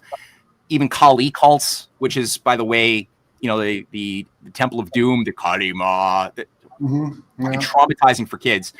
That shit's real. And before all that, the Courtenay was the Pulp Fiction character that got turned into movies, and the famous one was was it just called King Solomon's Mines, or Solomon's Mines? Solomon's Mines, yeah. Yeah. Right. Yeah, exactly. Yeah, they did that, right? They infused that into the pop culture.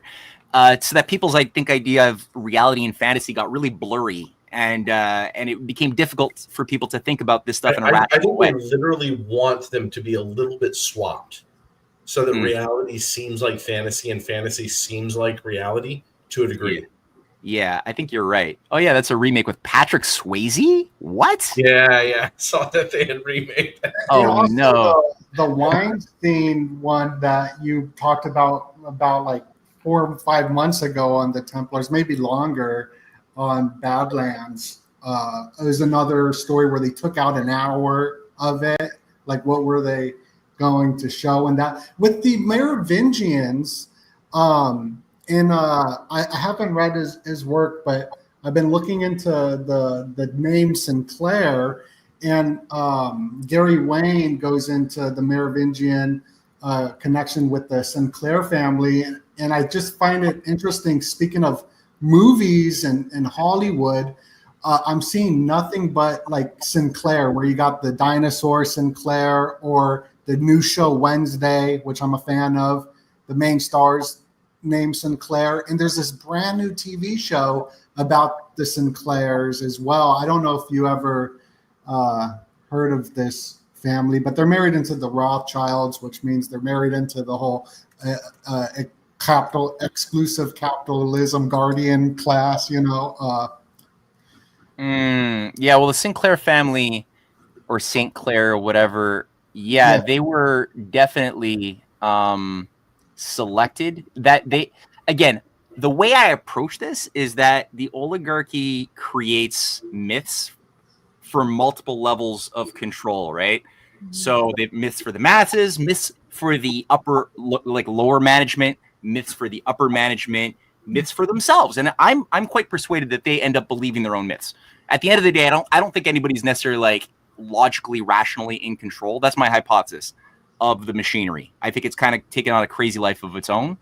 I think I'm quite certain that's solid, but I'm open to being challenged. I can't know though.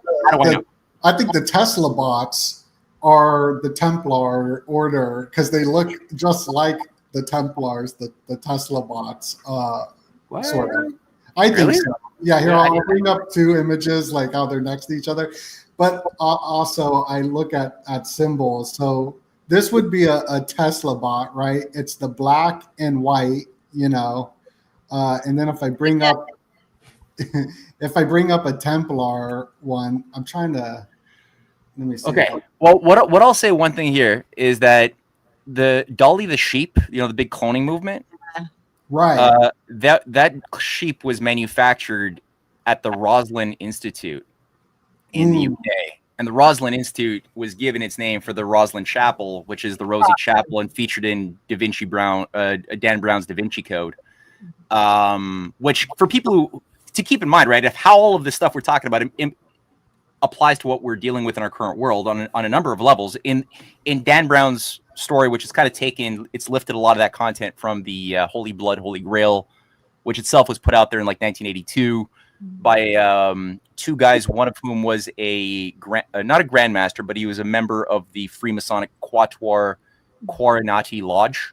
That's Michael Bagnon, who was an author of that first one. And the Quatuor Coronati is the King Edward VII, Charles Warren, Walter Besant run Freemasonic Research Lodge, set up in like the 1870s in order to chart out the Palestine and carry out biblical. That was the founding movement of biblical archaeology. Was that? So they were the ones who were like obsessed first with like scoping out Solomon's mines, doing the excavation, you know, looking for the Ark of the Covenant, blah, blah, blah, blah, blah. And so Walter Besant was the treasurer of that lodge, 1860s, 70s, 80s, 90s. This guy was the brother-in-law of Annie Besant, who is selected to replace Madame Blavatsky, right? And it's freaking a lot of people out because they're like, what? This woman's an atheist, materialist, Fabian, reformer, and all of a sudden she's like a prophetess getting channels from higher entities and like is gonna become the new leader of the Theosophical Society at the same time. What? So she herself seems to be like a bit of a psyopt witch. To what degree she was aware of it, I don't know. I would say she was probably a bit of both, like psyopt, managed, broken, but also a participant in the joke, because she did so many things. Like she ended up running the India Congress Party, right? She helped co-found with Blavatsky and another Theosophist in India, Home, something Home, Octavian Home. Yeah, she did so many things. She founded so many institutions and groups that it had to be almost like reading from a script with an army of people filing papers behind her. Yeah, absolutely. It's unbelievable. She knows that there's a machinery that is using her and as a front to get certain policies into play, but she loves it. And maybe to some degree, if you're so mystical, you might be really actually kind of blind to the fact that you're a cardboard cutout. If you really do think that you are, that there are spirit entities and demons that prefer you, and that you have to create these shows for the masses who are too stupid to understand the truth. There's a whole weird set of logical backflips and contortions that somebody can get into to become a conduit. I'm going to go with no, because even before she was involved in the Theosophical Society, I think that what she was doing with Irish into the Free Irish movement or whatever, the home rule movement, right? Home rule movement. Yeah, I think that was already psyop work. I think that she already knew that she was performing, sort of occult intelligence activities. Right. And she was just so good at it that they had to, use her talents elsewhere. I think you're right. So, and then between her and Gandhi, they trained the first 6 prime ministers of India, right? Like that's so much. That's so deep into the independence of India. They didn't trust a lot of people to do it, and she had to be very, very good at that work. Meaning, it was very deliberate. Yeah, she trained Gandhi in how to interpret the Bhagavad Gita when he was a student in London. It was through these theosophical study groups that he learned how to interpret his own religion. And if you look at Tavistock today, the town of Tavistock, and the Tavistock Clinic itself has a statue, only one statue right in the middle of the Tavistock Clinic, and that's a statue of Gandhi. Yep. Which is also interesting, and anyway, we could speculate on that. But all I have to say, that's what these guys. So Besant Benyon, who wrote just FYI, Gandhi was inducted into Freemasonry and obviously Theosophy. But just to add that. Speaking of which, in Tavistock Square, you've got the headquarters of the British Medical Association. And do you know who built that building? No. The Theosophical Society. Of course they did. Really? Is that so? They were building the building. Supposedly, they handed it or sold it to the British Medical Association because they couldn't finish financing it. But of course, this is the same Theosophical Society that would just wave a wand and have 22 offices pop up for Women's League in 1 year all over India. Every time they wanted to do something, the money was it was there. Yeah, but they couldn't afford that building. Did that say Aldrich? One of those pictures. Aldrich something? Aldrich Blake? Yeah, Louis Aldrich Blake, huh? Okay. Might be Nelson Aldrich, might be a member or a member of the family. Yeah. That's where I went to. I don't know. Yeah, could be, I wonder. I do too. Definitely, yeah. Have you guys looked at all into the association of Bulwer Lytton and the Theosophists as far as Bulwer Lytton's or no, I'm thinking of Robert Lytton, Bulwer's son, who was the head of India. He was what do you call it? The person who's in charge of Governor General or something, Viscount? I don't know. Viceroy. The Viceroy, that's it. He was the Viceroy of India, overseeing the big 1878 to 1880 famines that killed 20 million Indians, and he was the one who was overseeing that mass murder. But he was also the one who oversaw the time that Blavatsky was going to India to try to find a new headquarters that wasn't New York. That's him there on the left, upper left. Is that Lord? Yeah, that's Lord Lytton. That's the son of Bulwer Lytton. Bulwer Lytton is that guy who's got his hand on his chin with that guy. That's his father. He's the founder of modern Rosicrucianism, a close friend of Eliphas Levi, Alphonse Constant, and Benjamin Disraeli. And lifelong friend, childhood friend of Benjamin Disraeli as well. So he's the guy who sort of reorganized the Rosicrucians in the 1860s. That I think was at the heart of the creation of both the Theosophical Society, that sort of gave spiritualism more of a rigor to it, because the spiritualist movement, which is it went viral in a weird way, but it wasn't very rigorous, and it was full of immature fraudsters. So they needed to tighten it up and reform it, which is where the Theosophical Society came in, and I think he oversaw it, and they were co-created pretty much with a lot of the leading black magicians who became the founders of the Golden Dawn, the Hermetic Order, the Golden Dawn.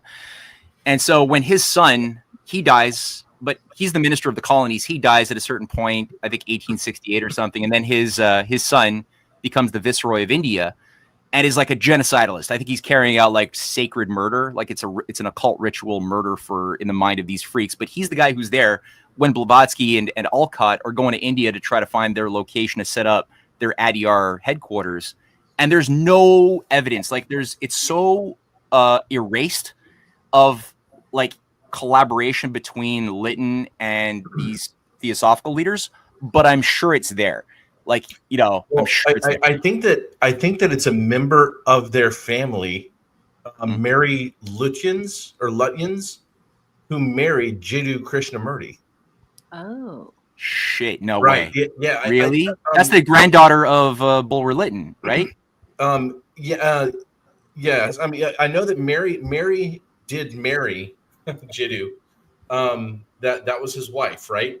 And I feel certain that was like an arranged introduction, right? This is, of course, after the kidnapping and rape of Jiddu Krishnamurti, and Jiddu Krishnamurti's father going to London and fighting in court to get his sons back. Whoa. Right after they kidnapped him, and they were trying, I think trying their, trauma-based mind control to get him to be their Messiah. I think that Mary was sort of chosen as somebody who would then, hold his hand through life and steer him away from, maybe going ballistic at the Theosophical Society. What was her name? Her name was Mary Lutyens, eh? Lutyens. I don't know. And that was actually his wife? Yeah, because they say, I mean, not that Wikipedia is the authority on anything, but it says married to. Oh my God, she was the daughter of Robert Bulwer Lytton, and she married Krishnamurti? That is wild. That's amazing. Yeah, I've had that on my graph for a while. I think I sent you an email that pointed out like a different piece of this, which was that there was some other marriage within the Bulwer Lytton family between people in the Theosophical Society, and I had these connections mapped out, and it didn't occur to me for a long time. That because and that was because I didn't know about the rape of Krishnamurti.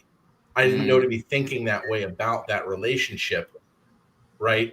But I think that's probably what it was, to steer him away from telling the world, "Wow, these are crazy, horrible people. You got to hear what happened to me," right? Yeah. They were lucky that Krishnamurti was actually, he's presented as being this profound spiritualist, but he was actually a dunce. Right, the other school kids would constantly make fun of him because he couldn't do much of anything.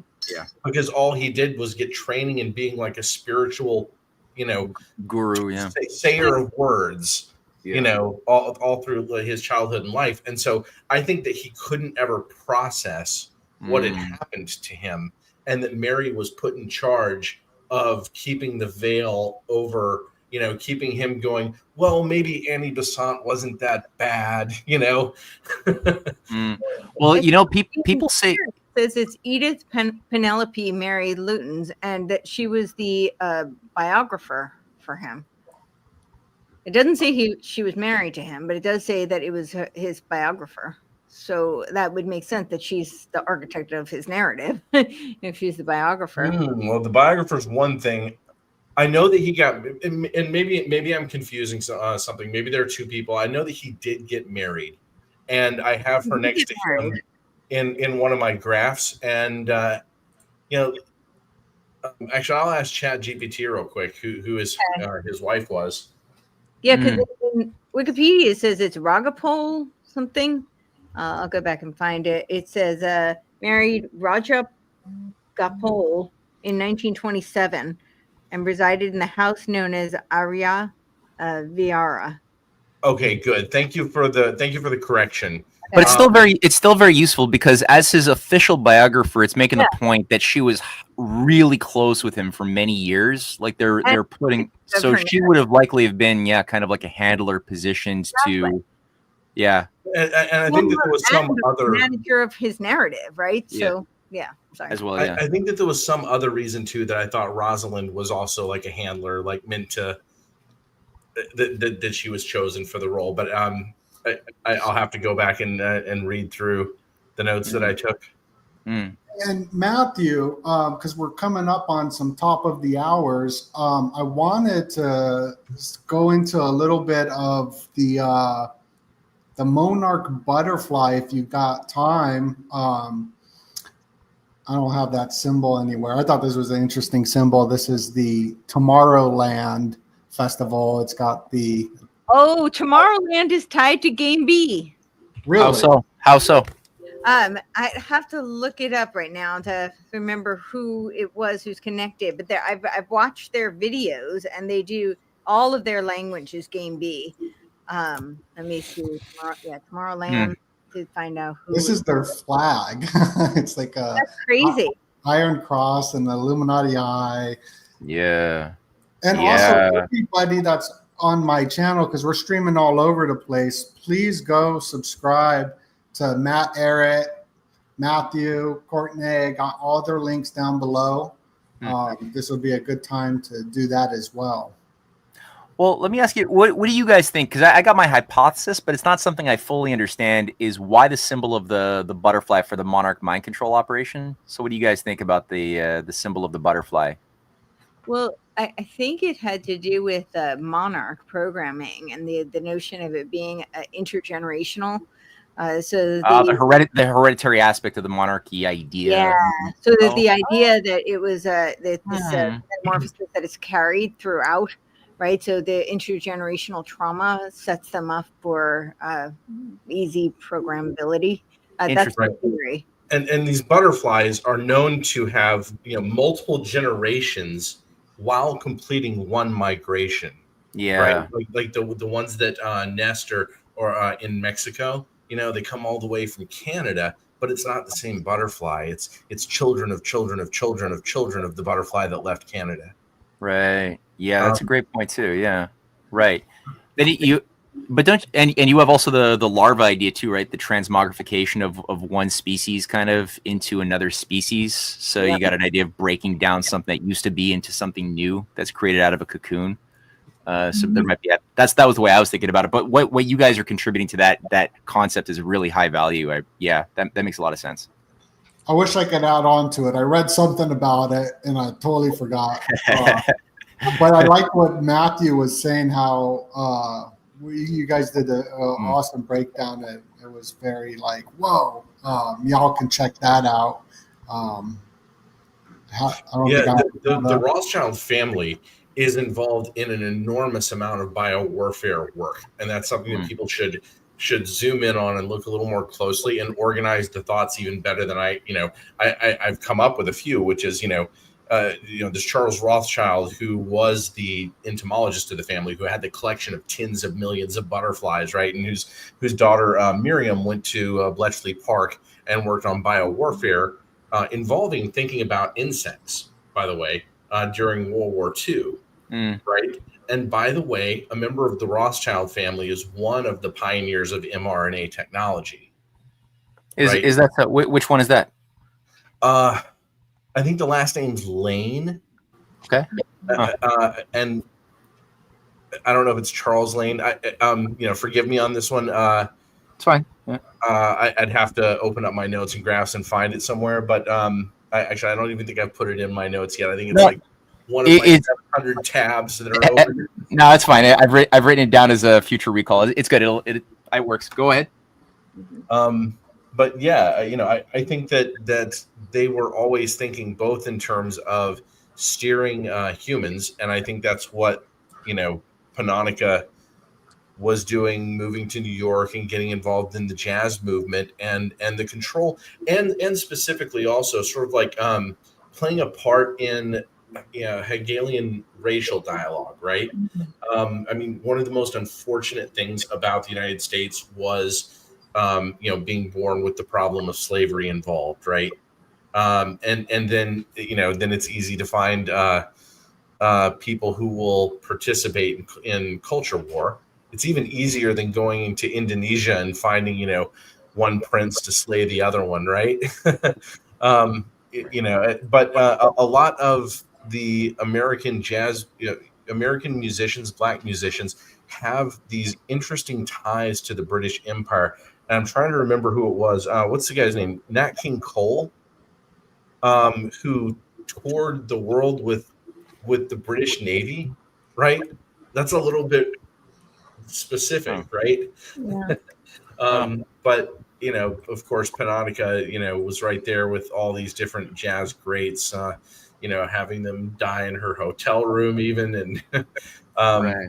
But I think that the butterfly tattoos and the monarch symbolism, Dolly Parton, all the who very openly admitted to having secret relationships with like apparently powerful men who weren't her husband.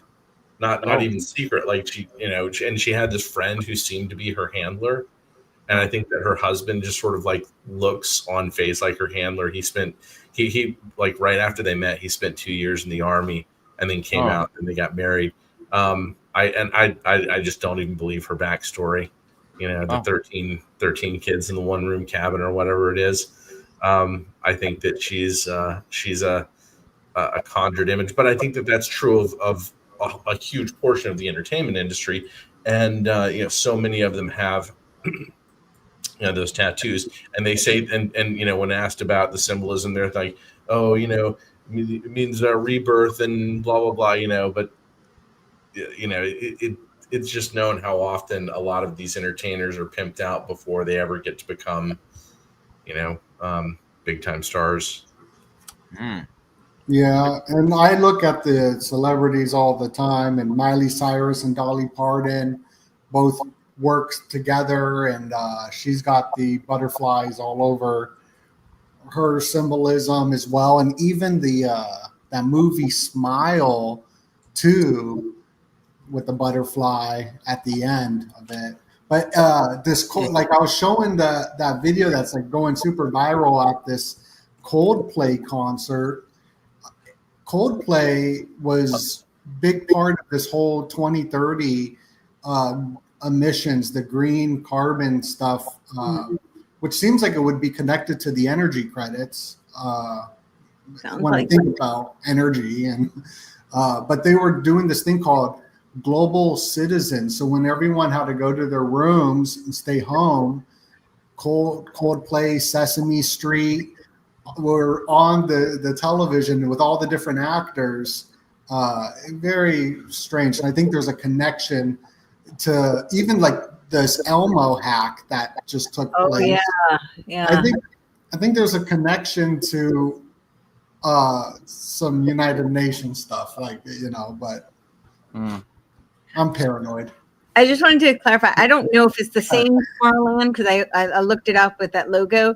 But there was Tomorrowland conferences, and they were taught. The whole thing was centered around like transmedia storytelling, which is a concept in Game B, where they talk about like what was it? I think Jake Ruiz was who was in that.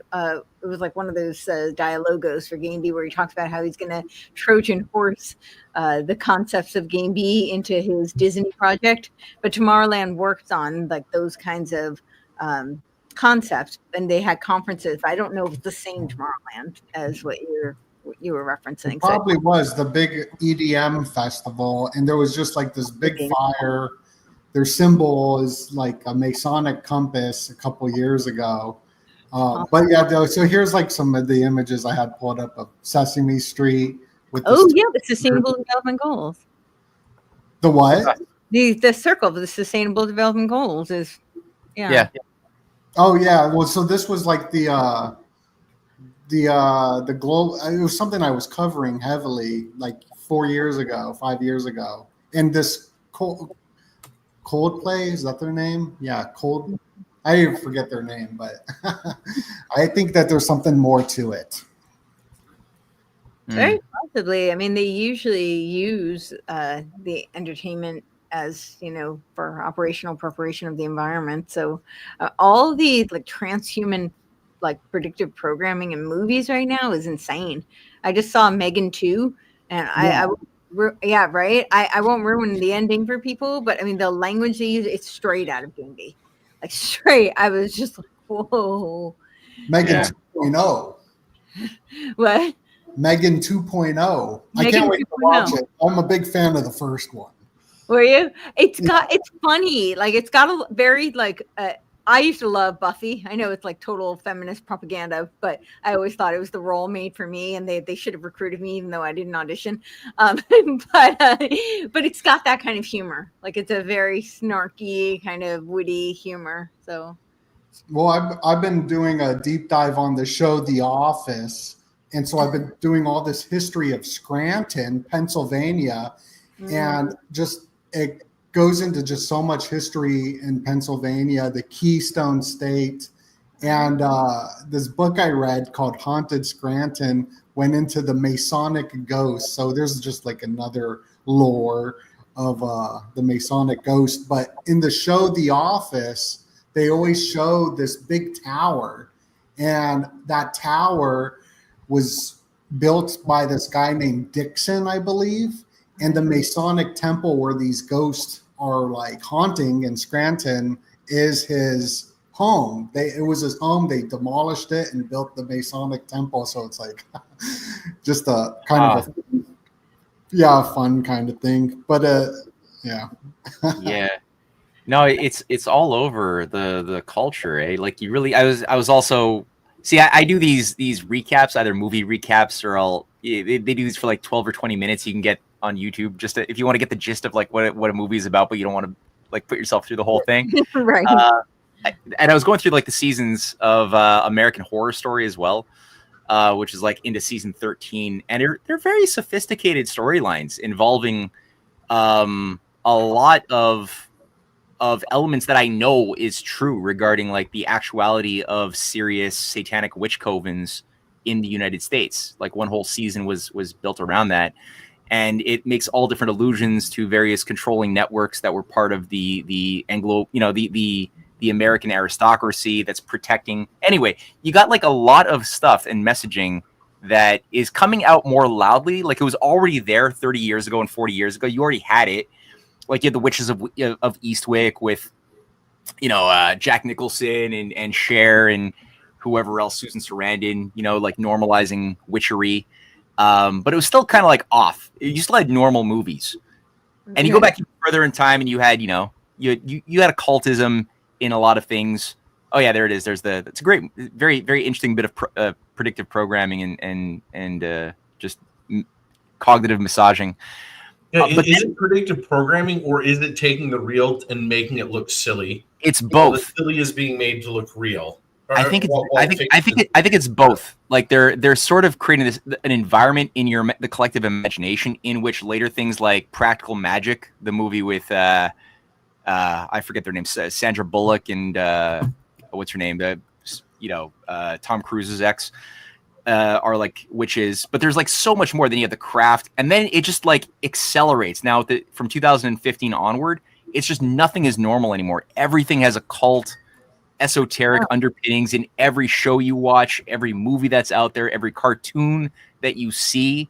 It's like ran down your throat. Yeah, even like was it Wicked? Cynthia and I just sat back and we watched Wicked. It's not a badly done movie. I liked it. The musical, right? Yeah, it was actually it wasn't. Grande? Yeah, she acted pretty well. She was kind of self-deprecating and fun. But that like that. Yeah, she did well. She did well, even though she's like she seems to be a Project Monarch mind control victim. She did well. Yeah. But even within that, like they have like a grimoire, right? That's like when they get to the Emerald City, there's a grimoire that only the green girl can read because of whatever mutation she went through because her mom had sex with some guy who like drugged her, and so she can read it and has thus mystical powers where everyone else can only fake it.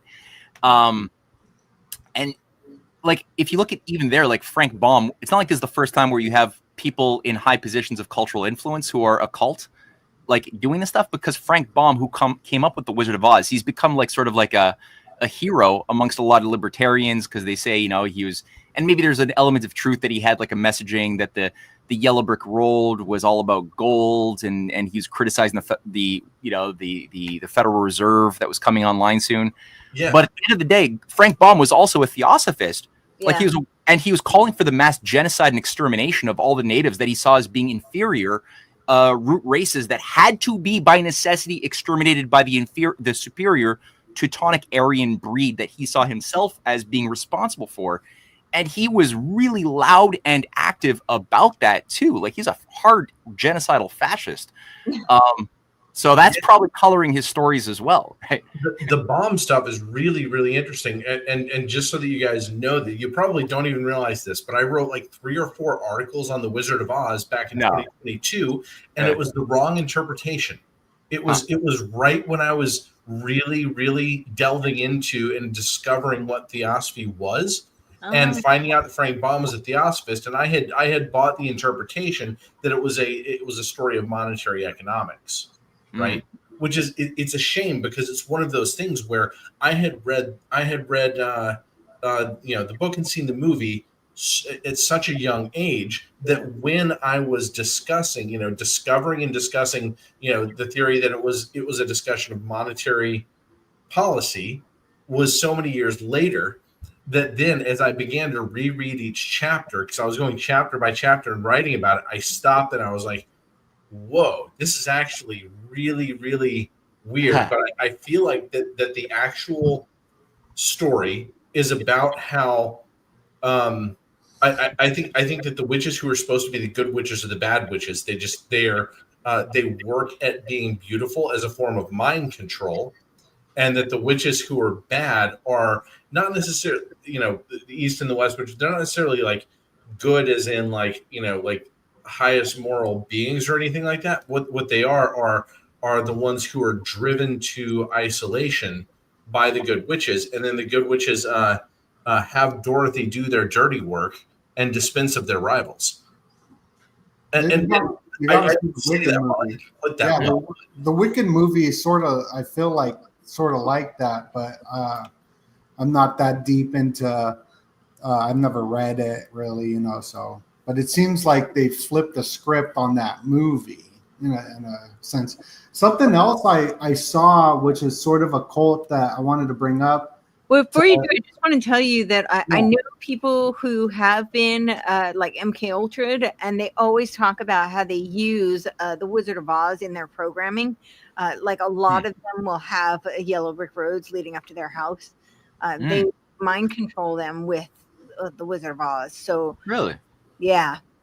I know firsthand people who were MK Ultra who talk about that. So, And before we wrap it up, I'll end it here. I just wanted to bring up one thing on the since we're talking about the occult and all that.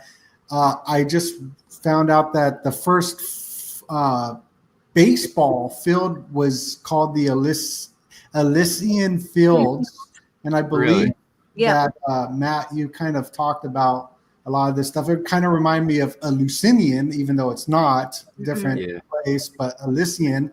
But that was the secret society in the show House of Cards. The House of Cards secret society was the Elysian Bohemian Grove secret society. So I thought that was kind of probably a cult. Well, you also have that's interesting. You also have the show called Da Vinci's Demons on Prime Video. I'm just watching it now. It's not great. Like none of these things are great, but I'm watching it just because it's a secret society of Mithra that is recruiting Da Vinci into their inner sanctum in a battle with the other more satanic agencies that are running the Vatican. But the whole thing is like it's a Mithraic. They got the Mithraic symbolism all over the place, and that's the subtext managing this story of what Da Vinci is. And it's again garbage. Da Vinci himself was a beautiful soul, a really incredible mind, but they're recasting it in this kind of the same way that Dan Brown recast things too. And the fact that Dan Brown, I mean, if you look at his stories, just to like tie it to something said earlier and what Courtenay had done in her Phoenix Conspiracy, the fact that you have these Opus Dei creatures who are all over Peter Thiel, like he was groomed by one of the leading Opus Dei members when he was at Stanford. Paul yeah, Honor, I believe. Yeah. Yeah. And you have a number of these beings around MAGA and, installing different Supreme Court justices. Like I'm thinking of Leonard Leo. Yep. Opus Dei is everywhere, but they're also featured in the Dan Brown novel as the bad guys who are maintaining the story of the literal myth of the Bible is what they're doing. Is like their job is to maintain the myth of Jesus as divine in order to keep society under the control of the Vatican as sort of the warriors of the Vatican, and they're evil. But they're doing like self mutilation. They've got like metal spikes around their legs. Now the reality is they actually do that. That's actually what Opus Dei members actually have to do to be a higher member. And there's videos on this. They talk about it. It's crazy that there's this aspect of it. But they were just seeded in the 1920s, right? And they're by this guy who becomes the personal guru of Franco. Half of Franco's government are members of Opus Dei. They run one of the biggest banks of Europe for a long period. They're hugely influential in Washington, D.C., and they play in Dan Brown's story the bad guys to this sort of Templar, Rosicrucian, Priory of Zion thing, which is maintaining the holy bloodline. And they all meet up in Roslyn Castle in the basement, right? Which is where the story hits kind of the Tom Hanks character that the St. Clair family has been sort of maintaining. Or being protected by this agency, blah blah blah blah blah. And again, it's just very, very present in the configuration of what you're laying out as far as the feminine, like right hand or left hand path. Is it the left hand path? I think they're on both. I think they're on both because they kind of are, right? Kind of are. So you have the Peter Thiel, who's kind of the bridge, right? I call him the master architect. I know there are people above him. I'm not saying there aren't. What we can see at that managerial level, right? And then you've got what I was talking about, the United Independents with Christopher Life. Christopher Life worked with Brock Pierce to do the convention in Denver in 2024. And Brock Pierce is tied to Bannon. Bannon is definitely tied to Opus Dei, right? So, but I think you also have the Opus Dei. Sorry, go. Keep going, and then I'm going to say something. I also think you have it. So that's kind of the right-hand path, right? Bannon very much working with those Theo Bros on through the right-hand path. But then I think you do have the this kind of Peter Thiel ancillary left-hand path working. I'm trying to think of some of the other connections that would be more tangible. But yeah, I think it's both. Yeah, well, you definitely have, because I think the problem here is that the right-hand path was historically applied by the Jesuits. Yeah. From their creation from 1534 up until the 20th century, that was their job, was infiltrate everybody. For other cultures, you're highly fluid, highly flexible, highly rigorous, very creative, willing to die and be tortured. So again, these meditations really take you through a certain cognitive discipline, which is astounding, but also bounded by a blind obedience to the hierarchy. So again, very useful for command and control of mind slaves. But for the Christian world, their job was to infiltrate and keep control of the Christian world, especially the Catholic world, and make it as rigid as humanly possible in order to, on the one hand, project power, but on the other hand, to create a sick environment of toxicity and spiritual suffocation that would be conducive for the emergence of Luciferian rebels who would then be captured, kind of like we saw Aleister Crowley emerge out of the Plymouth Brethren, this ultra strict Orthodox Brethren cult. It caused the kids to feel so much shame for thinking about, doing something bad. Every kid thinks about doing something bad, but the thought was akin to it was identical to the sin of having done it. If you thought it, you did it, and if you did it, means you're burning in hell. And so that type of stifling environment created a lot of Satanists, right? They're like, well, that's not the God I believe in, so they would go in the opposite direction, and that's what the Jesuits largely did with their very strict, overbearing education system. We saw this with a lot of the baby boomers who just embraced this Dionysian frenzy of Luciferianism in the 1960s. A lot of them they suffered, especially in Ireland and Quebec and Catholic-run places in France. They suffered under a a very disciplinarian tyranny in the Catholic churches run by Jesuits. So we could see how that they would play off of each other as sort of but the problem was the Jesuits by the 20th century, they went modernist. So they followed, they ended up largely following the Pierre de Chardin reset. Yeah, exactly. And so they ended up adopting all of a sudden this feminine mystique as part of their modus operandi. Yeah. And I mean, this is what gave rise to transhumanism. This is the manifestation of Blavatsky's sixth root race. Kind of this is also game B. Yeah, AI cult out of that. Yeah, it's game B. That's exactly it. And so you can see how they then needed a vacuum because the right-hand path still had to be satisfied. So it seems like it was that point that they seeded Opus Dei by Escriva in the 20s to serve what they were no longer doing. But it seems like they're just sort of two sides of the exact same thing. The right path is Hegelian, so it turns, right? The dialectical churn, like that's how the spiral goes towards the omega point.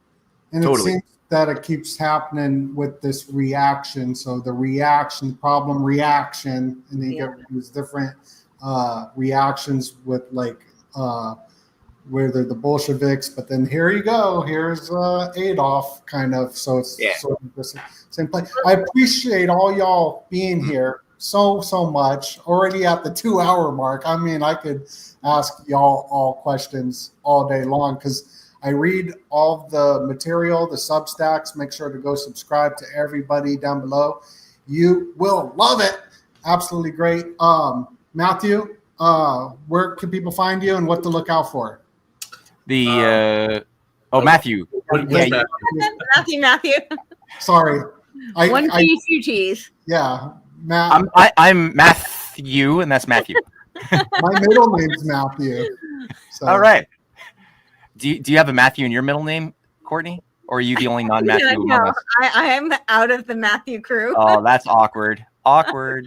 Oh boy. My name is spelled with one T because it was a family last name. So we're just it's all just rearranged. But I'll go first. I'm at Rounding the Earth. And I just want to, thanks for inviting me. I always enjoyed these conversations because when I talk to a group like this, things that I've read and things that I've put together, as metadata or with specifics wind up connecting with what other people have figured out and read, and you guys are those people who I can make connections with as we go through the data, right?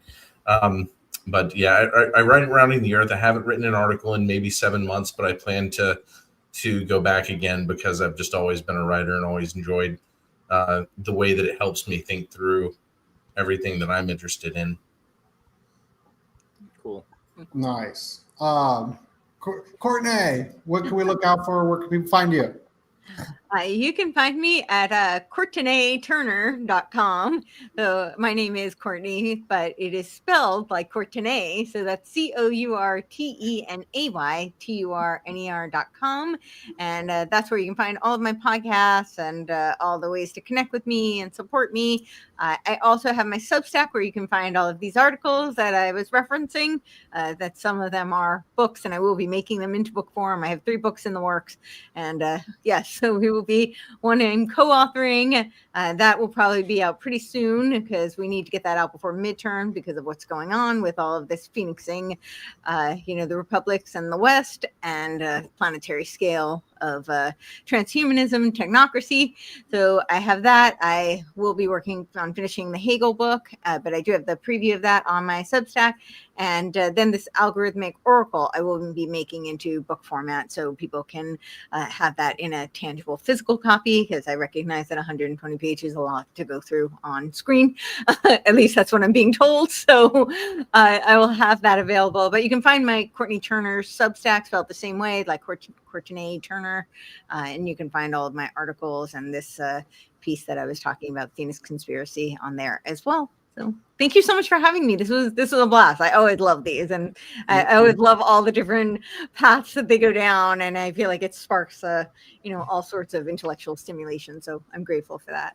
Yeah, like I said, it's fun to interact because I watch y'all show like every day because y'all be posting every single day. So and it's always different topics and very deep. So yeah, thank you, Matt. Yeah. Matt Ehret.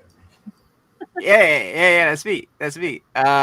Yeah, thank you, Donut, for hosting this, and yeah, this is a lot of fun. I really enjoyed this. Like you guys were saying, it's just sometimes just having the internal dialogue in the head. I mean, it's wonderful. What a blessing. But then at the same time, being able to like throw ideas out there, share, receive, have your thoughts change according to what other people who are also potent thinkers are also looking at. It's really invaluable, and we don't do this enough. So I really appreciate that, and I appreciate everybody who tuned in for the live stream and watched the recording. Really cool.